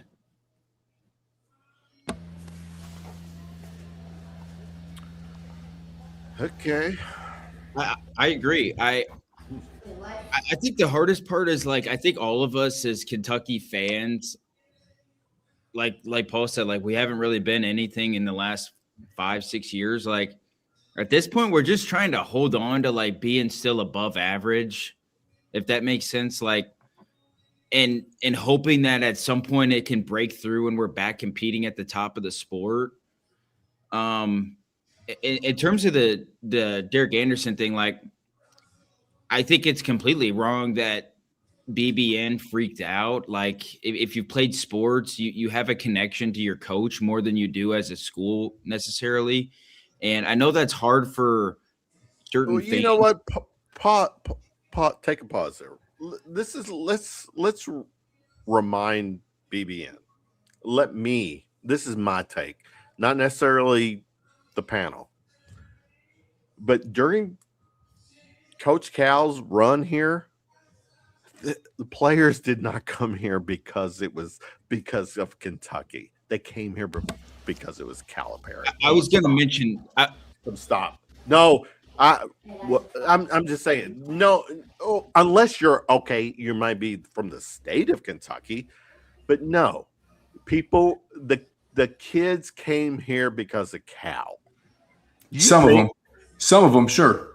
No. But Cal can't put it together a complete roster at Arkansas. Why? Because he's at Arkansas. He got Darius Acuff. He's got studs, but like he can't get a back end of his roster. Arkansas fans tell you right now how frustrated they are. They can't find an adequate center or anybody to play a 4 or 5 spot who's actually worth a damn because fair. he's at Arkansas, right? So yes, Yeah. Cal's going to get your guards and he's going to find 5 stars, and those Fair. players will always follow Cal. But getting a complete team like the ones he had his first 10 years were because he was at Kentucky. Yeah. I don't. But I think the name of Kentucky carried the McDonald's bag full of cash that wasn't there before NIL though. Like, I mean, you're seeing that's a good point. Like, that's a very good Yeah. point. Kentucky basketball was on TV. Yes. There you go. 4 nights a week. I stand corrected them. I stand corrected. And BYU was never on TV. Like if you're not Mormon, They still aren't. Well, they still aren't. They still aren't. Yeah, like if you're not Mormon, who gives a shit about Brigham Young? And I still don't. They can keep landing the best players in the country, and I will never care about Brigham Young. Sustainable though. Let's keep it real. I'm afraid that the NIL era is going to end. No, I don't know about got to end. It's in its current form. In its current form. Yeah, for sure. But it will take 10 years from right now, in my opinion, to completely straighten out. Like it will take and I'm It depends. Some coaches think it's a year or 2 away from it being absolutely shit. No way. I mean, Sig thinks it is. Sig thinks that college football's fucked if they don't change it in 1 to 2 years. I mean, I could think it was fucked too if I almost got beat by Mark Stoops in Lexington, Kentucky, with Arch Manning as my quarterback. Yeah, listen, here's the other thing too I think it's fucked. Indiana won a national championship for football. Shut up, Sig. They won for NIL. You weren't winning that shit either. No, I agree. What Signetti has figured out something that a lot of people hasn't, and which is one thing that I'm very high on Will Stein for, and Rando's in a couple group chats that I'm in. Will Stein isn't recruiting kids based on their stars. He's recruiting kids based on potential. Big. And we was it an edge 2 weeks ago that we got that was a 3-star, and everybody was talking shit about us getting him. But his heaviest recruited teams were Indiana, Ohio State, and Georgia. If you're a 3-star and the 3 teams visiting you the most are those 3, you're not a 3-star. You're just not. And I think Will Stein is looking at kids for what they are. I know the Narot situation. Narot, Will Stein leaves Oregon, comes to Kentucky, tells Jake, hey, Oregon is going to go after Menzel or however the fuck you pronounce his last name. And he was like, I want you just immediately, just on the table. You're my guy. And that's whenever Narot just immediately removes Oregon from his top 5 and is basically Kentucky bound, more or less. I think Will, and another thing that I think is killing, and I've said it on other podcasts, is killing Mark Pope. The fact that he's got 5 general managers or whatever. If you've got 5 chiefs, then you don't have any. Yeah, you have no chiefs. Yeah. Pat, I've been around Pat enough now to know one of the most intelligent humans I've ever been around in my life in corporate America, and especially in sports. Pat is this is what you're worth. This is what we will pay you. And if you won't play for that, you won't play for us. Mm-hmm. And the other thing that UK is pitching heavily right now is you've got a broke ass Bo Nix, and you've got an even more broke ass Dylan Gabriel that Will Stein has turned into Heisman candidates and NFL draft guys. And you could very easily turn that to basketball. You bring in a general manager that is competent, knows the sport, knows what a player's worth, and is willing to put $1 on the table and be play for it or don't. I don't care, which is the way Pat treats kids or treats professionals. Let's call them what they are now. And that's the difference in the 2 programs right now is football is willing to be like, you can play for the name on the front, you can play for the name on the back. We don't actually give a fuck. This is how much you're going to be playing for. These are the dollars. Come here and play or don't. And basketball is like this weird ass, like, you're only going to play for the name on the front, but we're also going to give you $90 million. Like, that's an obvious exaggeration. Yeah. But we're going to give you $8 million to play here. And then we've got you dragging nuts over our foreheads on national television with your MP3 video game. Like, if Milan is getting potentially $7-ish million right now, next week I'll he's just flat getting out tell $8. you, He's getting he's not million. he's not getting $8. It won't matter because Louisville's not going that high. The offer is somewhere between 6.8 and 7.4 for Kentucky, and I think the offers with Louisville is somewhere between 5.5 and I think 6 is even a stretch. That's just what. That's real what quick, I help think me 6 out, is a you stretch. NBA guys. What is the NBA salary for a rookie right now? Reed Shepherd, the year that Reed left, if Reed had stayed at Kentucky, they had a package that would have put him at like 4.2. And Reed, which now Reed is like a top 5 pick, but Reed was Lottery, like, I think, is 13 million, and I think the minimum in a first round is 1.7. Yep. The top is what? How much? 13 for 1 year for a rookie? A year, yeah. 13 a year, I think, is for the league minimum in the lottery. The first pick is 62.7 mil for 4 years, I believe. So what is that? No, do the math. I know I'm Asian, but I don't want to think this time of the It's night. like 13.7, right? Per Something year. like Oh, what's the so the rookie right now, the 15.6. That'd be the first overall pick. Yeah, and then it scales down. So lottery, I think what it's are the average lottery is 13 if you're the lottery. Which the thing about Milan was he wasn't top 20. No, he would be like around. He probably would have been around like 40. He's making six round, next year. Second round. Yeah, the Malachi situation is that's what's crazy. Which obviously Malachi's from Georgetown, so it makes it different. Right. But like Malachi was in a much better position than Milan, and he was like, "I'm coming back." Like that was just it. And Malachi could have made way more money leaving UK. He made more by entering the draft, getting good feedback than he would have made just not doing anything. Mm-hmm. But Milan is worth less money in the NBA's eyes than Malachi. That's just not an arguable fact. Really? Yeah. And the problem that we've got right now, you can't coach size. It's potential overproduction in the NBA. It's potential. And Malachi's family's hired a shooting coach. Like, there's a lot of stuff going on in the back end. The prediction. Real quick. What's Malachi? What do you think Malachi's? What's his? What is he reporting to the IRS? If I was him, 125,000. Okay, we know how you roll. If he was to be on this legit, he over $1 million. Easily over $1 million. I mean, Malachi's deal? Wait a minute. Not just over $1 million. We're talking he's under 2. Yeah, right now. Oh, no, that's a good talk. I was thinking 3 to like between 3 and 4 is what I was thinking, but help me out. No, with incentives, yes. Yeah, that's what's guaranteed then, Paul. I think it's like 2 point. I think it's 2.3, 2.1, 2.3.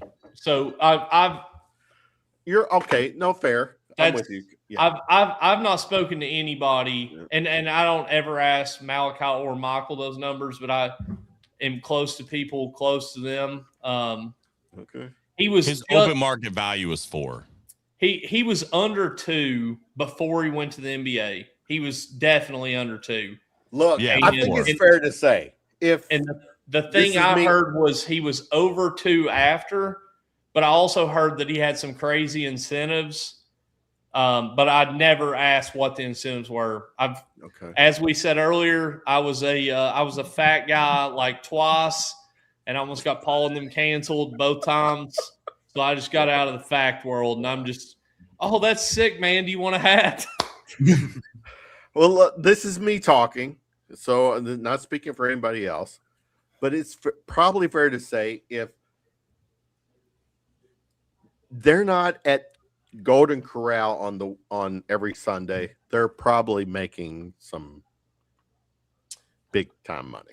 I don't know. I know a not Golden Corral. I Nothing know wrong. No, for the record, I'm not saying nothing wrong. no, with Golden no Corral. disrespect to Golden No. Corral. I know a Central Kentucky former NFL player. I'm not gonna say the position. It wasn't that long ago. He's not that much younger or older than me. But I sat in Cracker Barrel and listened to his offers from his agent to his mother by complete accident, and this was pre-NIL. And whenever I walked out of there, I was like, holy shit, I just witnessed a felony. And that took place in Cracker Barrel. Wow. Can we go back to like what John was saying about the football team? And talking about fit and everything, and like kind of like what Signetti had found kind of in that cheat code.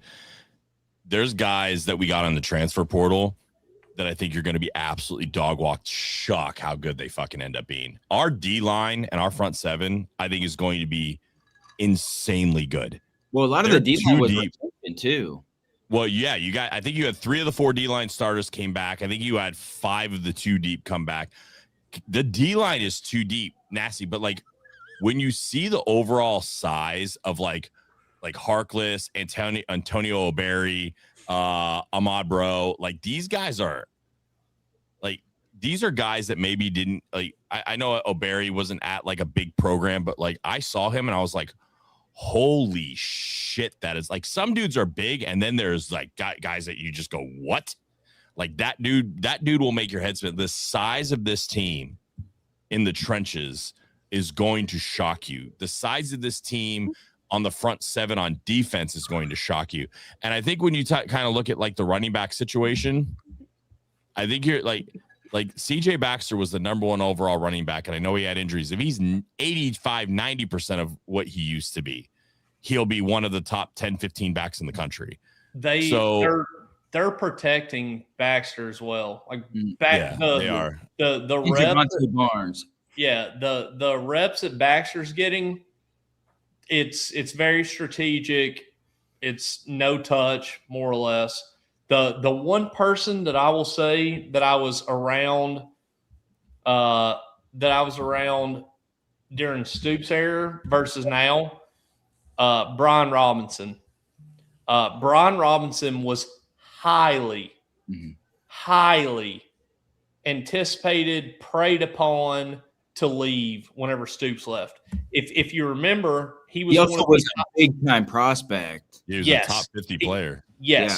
So Brian Robinson wasn't around him as much when Stoops was here because we were like off limits or whatever you want to call it. And now we're not as off limits. Brian was just with him a couple weeks ago. Is working. I'm about to say, I've seen the pictures. You're full limits. Let's not be. Brother, you are in there, my guy. He drunk FaceTimes me just hammered at Will Stein's house all the time. No, I don't. The Brian Robinson come out to meet me. We swung by. I was going to meet a couple of players. He is absolutely inflated. I mean, just a monstrosity of a human. And I was like, okay, like this is like this off-season pump. Like he's trying to get bigger, whatever. A couple days later, I'm at an event where Brian's moving. And I swear to God, I would rather my chances with a cheetah, a lion, tiger, or bear than with Brian Robinson. Like, he is way bigger than he was last season. And the one thing that he said was, he was like, I mean, no disrespect to Stoops. I've not met a single player yet that was former staff to current staff that's like, F them guys. But Brian was like, things move different now. Like there is no half-ass vibe. Yes. Gotcha. And I've I think I said it on Heavy Pours one night. I went to a walkthrough the day before Cash went to one, and whenever I talked to Cash the next day, and Cash was like, I've never been a part of anything remotely like what I just left. He was like, everybody is held accountable. Everybody is expected to bring 110%. And that to me is the difference in being close to beating South Carolina and just absolutely beating the shit out of Alabama and absolutely beating the shit out of South Carolina. Like, it's the difference between having third and goal from the one and fourth and goal from the one and still losing that game against Texas, right? It's those things that just continues to bite us in the ass. And I do think Will Stein, I think we've all talked about this collectively on our shows. First time head coach, there's gonna be some things that bite him in the ass, right? There's gonna be clock management things that's just gonna happen. Yep. But Stoops had been in the job for 13 years and still let it happen to him, right? So I just I agree. Everything I've heard about Stoops was that, the players loved him. Now, I've talked to players who love to dunk on Bush Hamden for sure. But as far as like Stoops goes, everybody seemingly, respected him. He just couldn't get it done. His time kind of ran short. And Pigskin Petey said it, talked to us last night. He's just an example of a guy who pre-NIL was on a ramp up. Like, was kind of figuring this thing out, getting the transfer portal, and then it just didn't adjust, right? And he wasn't accomplished enough as Dabo Swinney to still hang on to his job. Dabo's on his last leg. Stoops just kind of had to go after this last season, but he just didn't adapt. Maybe the university didn't adapt. We can go into that. We don't have time to get into all that deal, but the football program. I don't know. And the There's head coach 10,000 didn't people adapt. that might want to listen to us. You ain't get me for that long. I'm getting ready to. I think I have to on the East Coast. Are you still on the? Yeah, on the left coast? it's like 9 p.m. where he's at. He's talking I about got 25 more days out here, then I'm back. But Where are you moving to? Virginia. Quantico, Virginia. Oh, nice. God, For the damn it. record. I have to see you more. That's terrible. I'm gonna be by see you myself whenever behind a you Civic. want. Respect What? because you're taking care. You're who you are. We need to have a Right. big tailgate though, like for real. Like, I mean, you guys know where I tailgate every Tuesday. week. He just Show told up. second week. I mean, No, I know. I'm just talking Week about two. listen, if you're in Quantico, you're gonna be here for every home game. It's like a 5.5, 6 hour drive. Or We already know this. quad. I'm Or telling quad. you, what I'm saying is that everybody just come tailgate. Where where our tailgate is just sick anyway. Like we're in blue lot, we're in the grass, we're like 4 rows, four spaces down from the Mirando's seen it, right? It's like 4 tents big. Like we've had the space for 15 years. Everybody just come. Like you guys don't have a spot, just come to ours. We have more food and alcohol that like we have 2 alcohol boxes and we don't even finish half of it. I do my best on. Oh, we'll but finish I'm- it. Yeah. You do your True. best, Dude. I swear though, there's times we're doing. Oh, hold half on, a real bottle. quick, guys. It's fucking midnight on the. Okay, go ahead. No, yeah. go Rando. No. So, Colin, are you getting in the game or are you just tailgating? Me personally, I'll be honest, I probably won't even go into the game.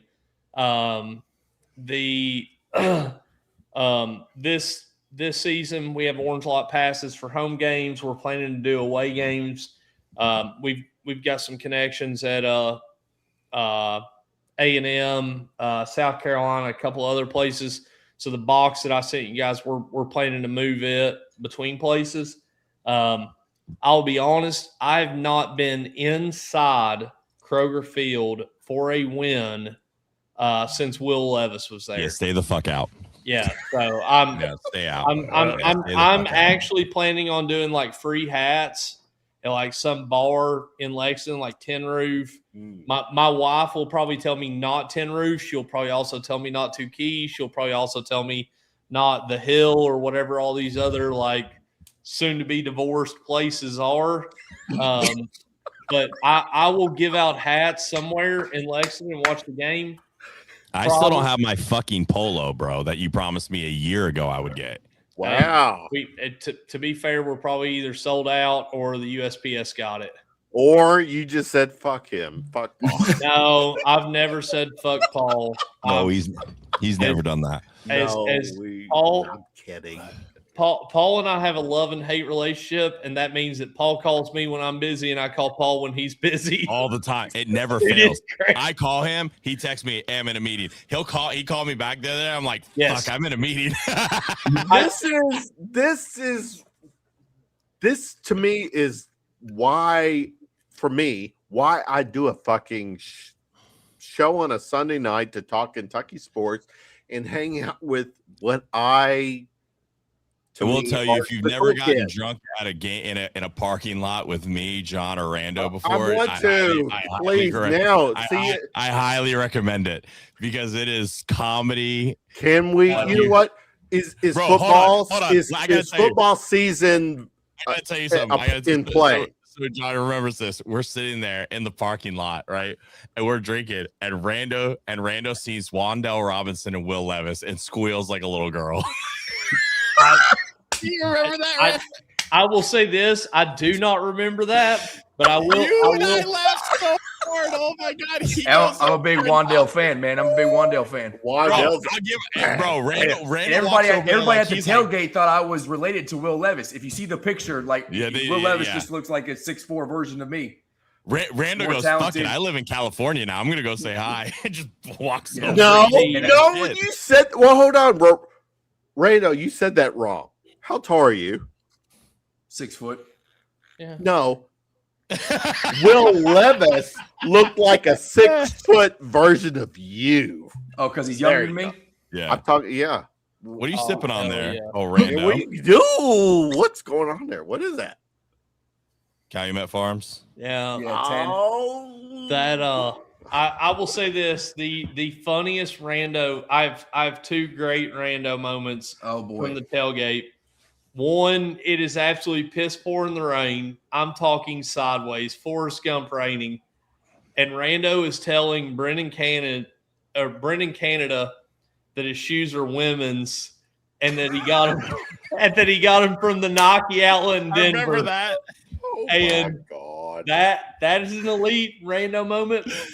And then the other, this girl walks up to me. I don't even remember who it was. It was somebody from my hometown. She goes, "Who is G.I. Joe dancing with?"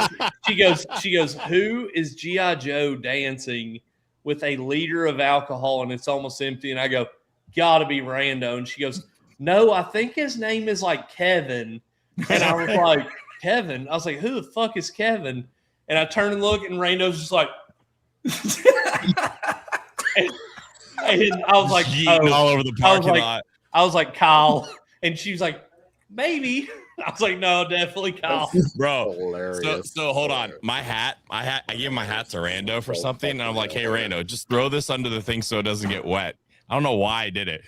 This motherfucker just grabs it and just does this. I come back to the tailgate. It's literally like I'm squeezing water out of it. Dude, I gave Cody Lockins. So we brought like 50 hats to give away at the tailgate. And we probably still had like 30 left whenever Wandale and Levis and Dingle and all them rolled up. And I was like, Lockins, I was like, go get like 10 of these hats for these guys. The next thing I look, like Wandale has one on his head, like two on his belt loop. Dingle's got one on his head, holding one. Will Levis has already like thrown two away. And I was like, what the fuck is going on? And I walk up to Lockins and I was like, man, like, go get a couple more of the hats. Like these guys are like, and he was like, I got all of them. He was like, they have all of them. And I was like, what? Yeah, I was like, why didn't I get a hat? And he's like, oh, they're gone. I was like, I thought you had 20, bro. Oh, I showed up with 50, and we said we were giving 20. I got this one. This is where I got this one at the tailgate that day. Yep. That is Rando's probably go-to. Yeah, Rando, that one. Rando, we should do another. We should do Caucasian version. Hey, Will, somebody in Will's circle asked for a bunch of those today. Rando, we should do another live pregame show from the box that and just see what happens. And stream this shit all Bro, over. I'm telling you right now, if you would have seen the scene for that pregame show, on the table. Like, I think we sent a picture of it to Coach, and he was just like, he's like, please just don't cuss. Yeah, we made it work. But We didn't hey, yo, cuss. I really got to bounce. I'm gonna go finish watching WWE with Jay before he has to hit the bed and whatnot. But thanks for letting me come on. How Bro. far you get Oh, through it? wait a minute. Can I watching Becky ask Lynch you? right now. Can I give you Yeah, I haven't seen that one 2 yet either. minutes, That's where I Kyle. stopped. Kyle, 2 minutes. Yep. What's up? All right, hold on. No, let me. Whoa. Shit, what happened here? Yeet. Where's It's the best John's Is ever that looked the- in that circle. All right, Sharon. Less room for me to look like shit. I agree. You remember when we did that Tennessee watch along and you got on and you're like 30 minutes behind, just absolutely torched? All right, listen. All right, here's the backstory. Cal been doing round Hold up. shots for. Sorry. What are we getting ready to do right now? Don't fucking worry about it. Oh, Put your Kevin's hands down. hammered. so you Put don't your know. hands down. Yeah, Yeah. So Don't show that. Are you gonna show the video? Shut up, Kevin. Don't show the. Don't show. I did that. Oh, I listen. I did Ready? that just for you and the people you asked for, man. Don't do No, that. Oh my Don't do God, that. what is this? no, Don't do that. No. I'll never do this for you again if you do this. I did that just for you and your family. You're right. Okay. I did that's that. fair. I did. You asked me to do that. Okay, To shout out for your that's granddaughter. fair. and I did That's it. fair. That's fair. You're right. Send it to me, Kevin. I'll do it to him. Damn it, Kevin. I don't have a granddaughter. send it to John. He'll post it. I would actually I'll do that to retweet it. Rando. I'll retweet it. I swear I'll do it. All right. It took me a week to do it just All because right, I thought I didn't want to come be on. weird. But No, asked for it, so I did it. Oh my God. no.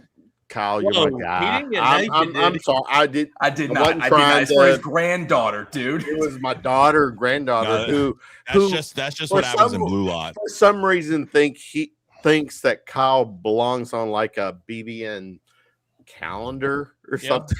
Yeah, no. I get that. BBNG. I mean, BBNG. look at Yeah. Come on now. Come on now. played He wears a my lot of makeup, guys, on the camera. It's just chill out. He definitely looks like what the Benjamin Button. I do got experiment, one of these. I do got one of these fancy lights. Can you know? But you know maybe what? How make my cool. eyes Bro, the come out. gray in my beard starting to come in that you can like see it in the camera. No, now. no, you're still dark. Real Old- quick, old as Kyle, we are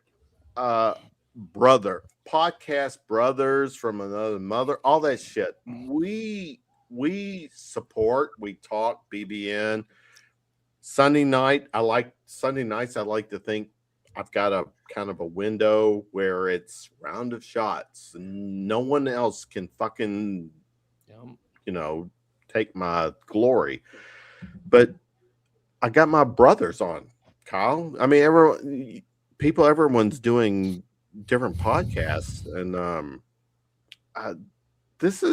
that's the cool part to me of doing this, is that I get to bring different mindsets on a round table into the shit, because you got Terry Brown's 3-year rule, and Kyle, you arguably right now of my fellow podcasters are the biggest Coach Pope sunshine pumper. I do think that, by the way. I do think that. He's walked it back. Have you walked it back? Me? He Kyle, walked it back a little bit. He's Really? walked it back to more of a realistic stance. Because I'm gonna, this is. I just think it's silly to say fire Pope right now. He's got to, wait till it happens. No, you can't fire Pope, but this is what I'll say. This is what I'll say. You're not firing him right hold on now, real guys, quick, no matter real what. quick, real quick. I'm the old guy. I've had tenure. I've got respect your elder, or I'll tell you to get off my fucking lawn. I'm old. You have to use your cane to get off the couch first. But yeah. That's.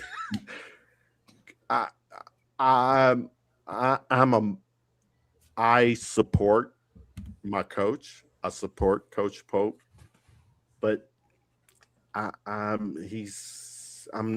not a Coach Pope guy.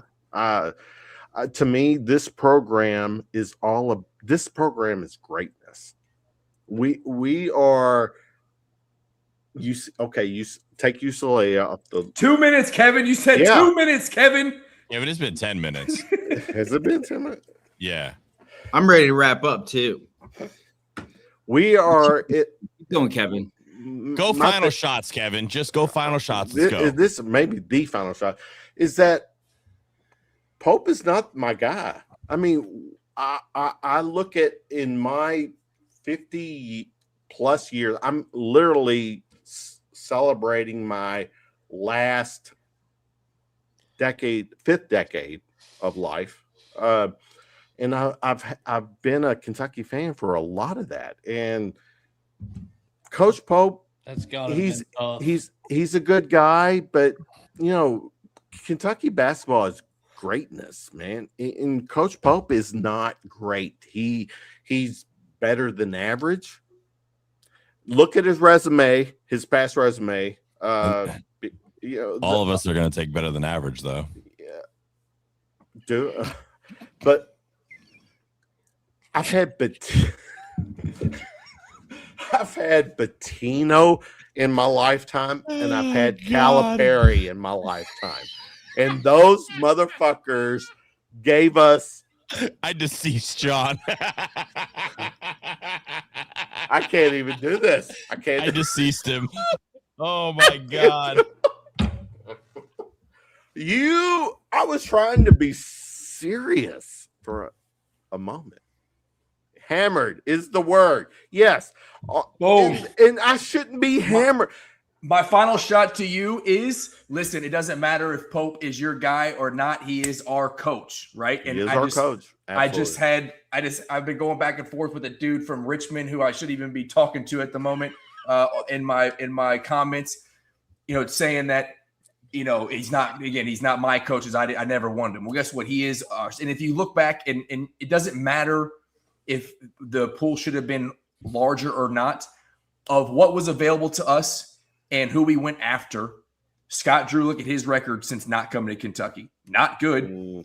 The only other option that was on the table better than Pope was Dan Hurley. And we threw him a bag and he said no. $11 million offer a year. He said no. Now, should we have gone over TJ? Why do you think he said This is my final shot, Kevin.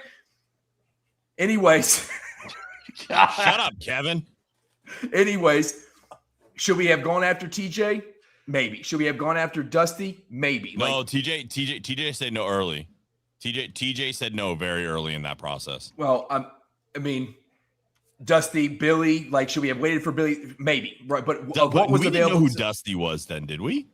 Yeah, take FAU to a Final Four. So yeah. Well, but he had all those guys coming back, so he wasn't interested in leaving yet because he brought that whole squad back. No, that was after his second year. He took Michigan the same year that we hired Pope. He turned down Louisville too. I thought he took Michigan. He's been at Michigan. I think this is his third. This is going into his third year. He won it in year 2, didn't he? Yeah, this is same like Pope going into his third year. Okay, yeah. Well, God, that feels forever ago. Yeah. So if you go back and look at what was available, Pope has done the best outside of Dan Hurley, and we try to get him and we miss. So and then if you go back and look at what he did year 1, he exceeded expectations. Year 2, he didn't. But he's a product of his own success. We spent a lot of money on that roster. It didn't stay healthy. It didn't mesh until late. And then even when we got in the tournament, it really couldn't adapt. And you can be frustrated at Pope. I'm frustrated at Pope, even though I think he can be the guy at Kentucky. I think he's a great coach. I think he's actually a great game coach. It's just, can he get the dudes to win at an elite level? Even in-game frustrates me. You can't go 10 minutes against UNC and lose. Yeah. You can't go 10 minutes out scoring a field goal and lose. You can't be up by all those points. 14 or 16 you're against Iowa State, and the substitution patterns and whatnot come and bite you again, and you go into halftime down a point. But I do think he can be good.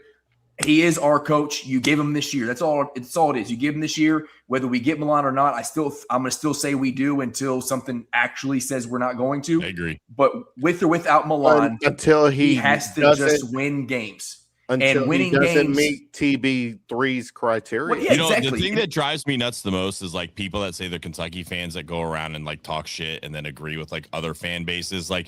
I said something to somebody the other day. The guy said he was. He is a super fan, a Kentucky super fan. And I was like, man, you're not. I don't think you are, because in the family, we'll talk shit. But there's no way I'm going on a Louisville board or a Arizona or a Duke and being like, yeah, our coach is bullshit. Like, I'm going to say Pope. Maybe I might say Pope sucks, but you better not say fucking Pope sucks because that's my fucking coach. And I think that's the mentality we have to have a little bit more of, like, BBN gets very fractured, but also we have to remember X and Facebook is kind of not the full segment of our sand. For sure. We got some extreme morons on that side. I know every fan base does, but it's the extreme faction of our fan base. Mm-hmm. Yep. But hey, man, thanks for letting me join. I just, let's if we get Milan like with tomorrow, all this craziness, like even the guys who are out, Chris Adams, who's telling me he's not a fan, all of a sudden is going to be a Kentucky dude again because guess what? We got Milan and we're now a top 10 to 12 team. Hey, Rando. So just like let's ride this thing out and see where it goes. Rando, for football, before you buy tickets, always check with me because I usually always have 2 to 4 lowers that I can that we try to give away. So always check with me first. Bama and LSU are I'm gonna be there for that. I'll probably spend the money on the LSU game. I'm hoping that's gonna be a night game. But it'll be me and Cullen or whatever bar he goes to, giving away his hats. So, but Cullen, I just want to say real quick, where the tailgate's at, bro. Real quick. Peace. I wanted to have I wanted to get my significant other, her to come on. And see whose Southern twang was the best. It's got to be mine. It's definitely. No. You know what? I just want to know if he can, put in a USPS order that gets to my house once every 10 times. Same address. Same one. All right, come on. I'm still waiting for the polo. Okay, 12-9. I've got to go to bed. Bed. I told you I'd rock the shit on the other show. On the big show. How we would kill it, man. I'll rock it on the big show. Paul, for the record, bleed blue. Prime time. It's going to happen. It might happen this week. Keep waiting for you to do it. No, we're going to do it. Somebody asked in the comments. Hold on, where was it? No, Big Blue Scoob. Is Cullen the real name, or are you a Hell on Wheels fan? Hell on Wheels. Oh, let me show it. If you're going to say it, I might as well put it up here. Hell on Wheels fan. If my mom had named me Cullen, I would already be dead. Are you are you a wrestling fan? Me? Yeah. Kevin, you need to stay on for 2 seconds after we end the show because I'm going to make you just absolutely go bananas. All right. All right, end the show, Kevin. Let's do final shot. No one.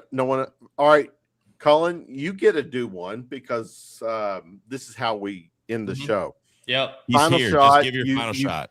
Final take. It could be sports related. It could be non. Whatever you want to purge and get out of your system. Go. How long do I get? 90 seconds. Go. Okay. Epstein list should have already been released. People should have already been arrested. Thank you. I love you already. I love you already. I know. You know what, Paul? We'll have this left-right political right. I'm out. No, I'm kidding. After that, Will Stein exceeds expectations this year. We go to a bowl game. We win a bowl game this year. I'm somewhere between the floor is 4 wins. The ceiling is like 8 wins, but staff believes floor and ceiling are different, which I'm high on. Mark Pope. What else are you high on? The Mark Pope staff, to me, we let go some of the staff after next year. We let go of some of the staff this year. Yeah, but we're not going to be competitive for a national championship next year. We make a better run than this year. And you don't think we can pull start our path to it in Indiana? Can we be Indiana 2.0? No, really? We don't ever let it get first to that year. Point. No. So in 2 years, you don't think we can pull off a national championship? like they did. Oh, football. Sorry. Oh, Football. I'm on About basketball. I thought you said Stein. Or, No, I think I we're did, far but- way away from that in both. Football, to me, you are in a bowl game this year. I think you're, especially, aren't the playoffs going to 24 teams next year? It's not announced yet. Regardless, Likely, 24 or 16, Will Stein has you in the playoffs next year. I Year agree. 2. I don't 24 think definitely. he's not going to win it to me, because I still believe the SEC regular season is more difficult than the Big Ten. So you're going to have more injuries, you're going to have more adversity and stuff like that. But Will Stein has you in a playoff year 2 and has you competitive, very competitive year 2. I would not be shocked if Will Stein isn't playing for a college football championship in 4 years. I'm not going to say 3, but in 4 years, he will have you play him for a national championship. Another hot take. This one sucks. Will Stein will have you playing for a national championship before Mark Pope will. Okay. I don't disagree with that. Kind of hard to I don't disagree argue. with that. I don't disagree with that. That fucking sucks for everybody at home, but that is just the truth of the matter. Great final shot. We got so many weeks and round of shot episodes and State Line and Heavy Port and Rando and all you. Fuck Rando. He's gone. Fuck Rando. Yeah, I'm just what's, kidding. No, he's already our dude. Let's go, Drew. Dude, I feel like- I've known Rando for so long. Rando would say the same thing. Like, dude, we just bust each other's balls. It's totally fine. It is. That's the thing. We're shooting this shit, talking about I was the talking to one him thing. yesterday, we actually, need. it was actually funny. I was talking to him yesterday. I was just like, some people like try and like cause shit between the both of us, and I'm like, they don't even know you've been to like my fucking house. I'm like, I know, bro, like if we're gonna beef, we're not gonna beef on Twitter. And we fought before. Like, I won't say we always agree on stuff, but like it ain't gonna be on Twitter where that beef happens. So basically, are you I saying like promise. Paul and Kyle? Are you? It's kayfabe, right? We're gonna play the wrestling thing. It's you and you. So two I are- found it's so kayfabe, Kyle. right? So it's funny. Kyle's house and my house are big Cody Rhodes fans. His son is a little older than mine, and both of our kids are very obsessed with Cody Rhodes. So my son took to wrestling really crazy, and I took him to WWE 2 weeks ago. Took him to SmackDown, and he got to see Cody. And we didn't think that Cody was gonna. He didn't think Cody was gonna. We didn't think he was gonna wrestle, and then he did. He wrestled Sami Zayn, won, and then got jumped by Gunther. But he got to see him wrestle and win. And you know, I posted a video on TikTok. It's got like 800 likes. He's just. Like this boy is taken to him so crazy. It's just awesome to kind of see. Like it's his thing, right? Like so and now my daughter's getting into it. She's almost 3. So I was like, yeah, that's kind of Now, cool. was your son a WWE fan who found Cody? No, Or no, did- he wasn't anything. He kind of started watching it because I did a live of WrestleMania. I did a live for WrestleMania with Michael and Brady, and he was very curious what was going on. And so I was like, okay, well, I'll show you. And so he started watching, and then he watched a match with Cody, and it was actually WrestleMania 39 where he lost, but he saw him come out with the mask and everything. And he was like, oh, I like that. He's like, he's the American Nightmare. And so we just started watching YouTube videos with him.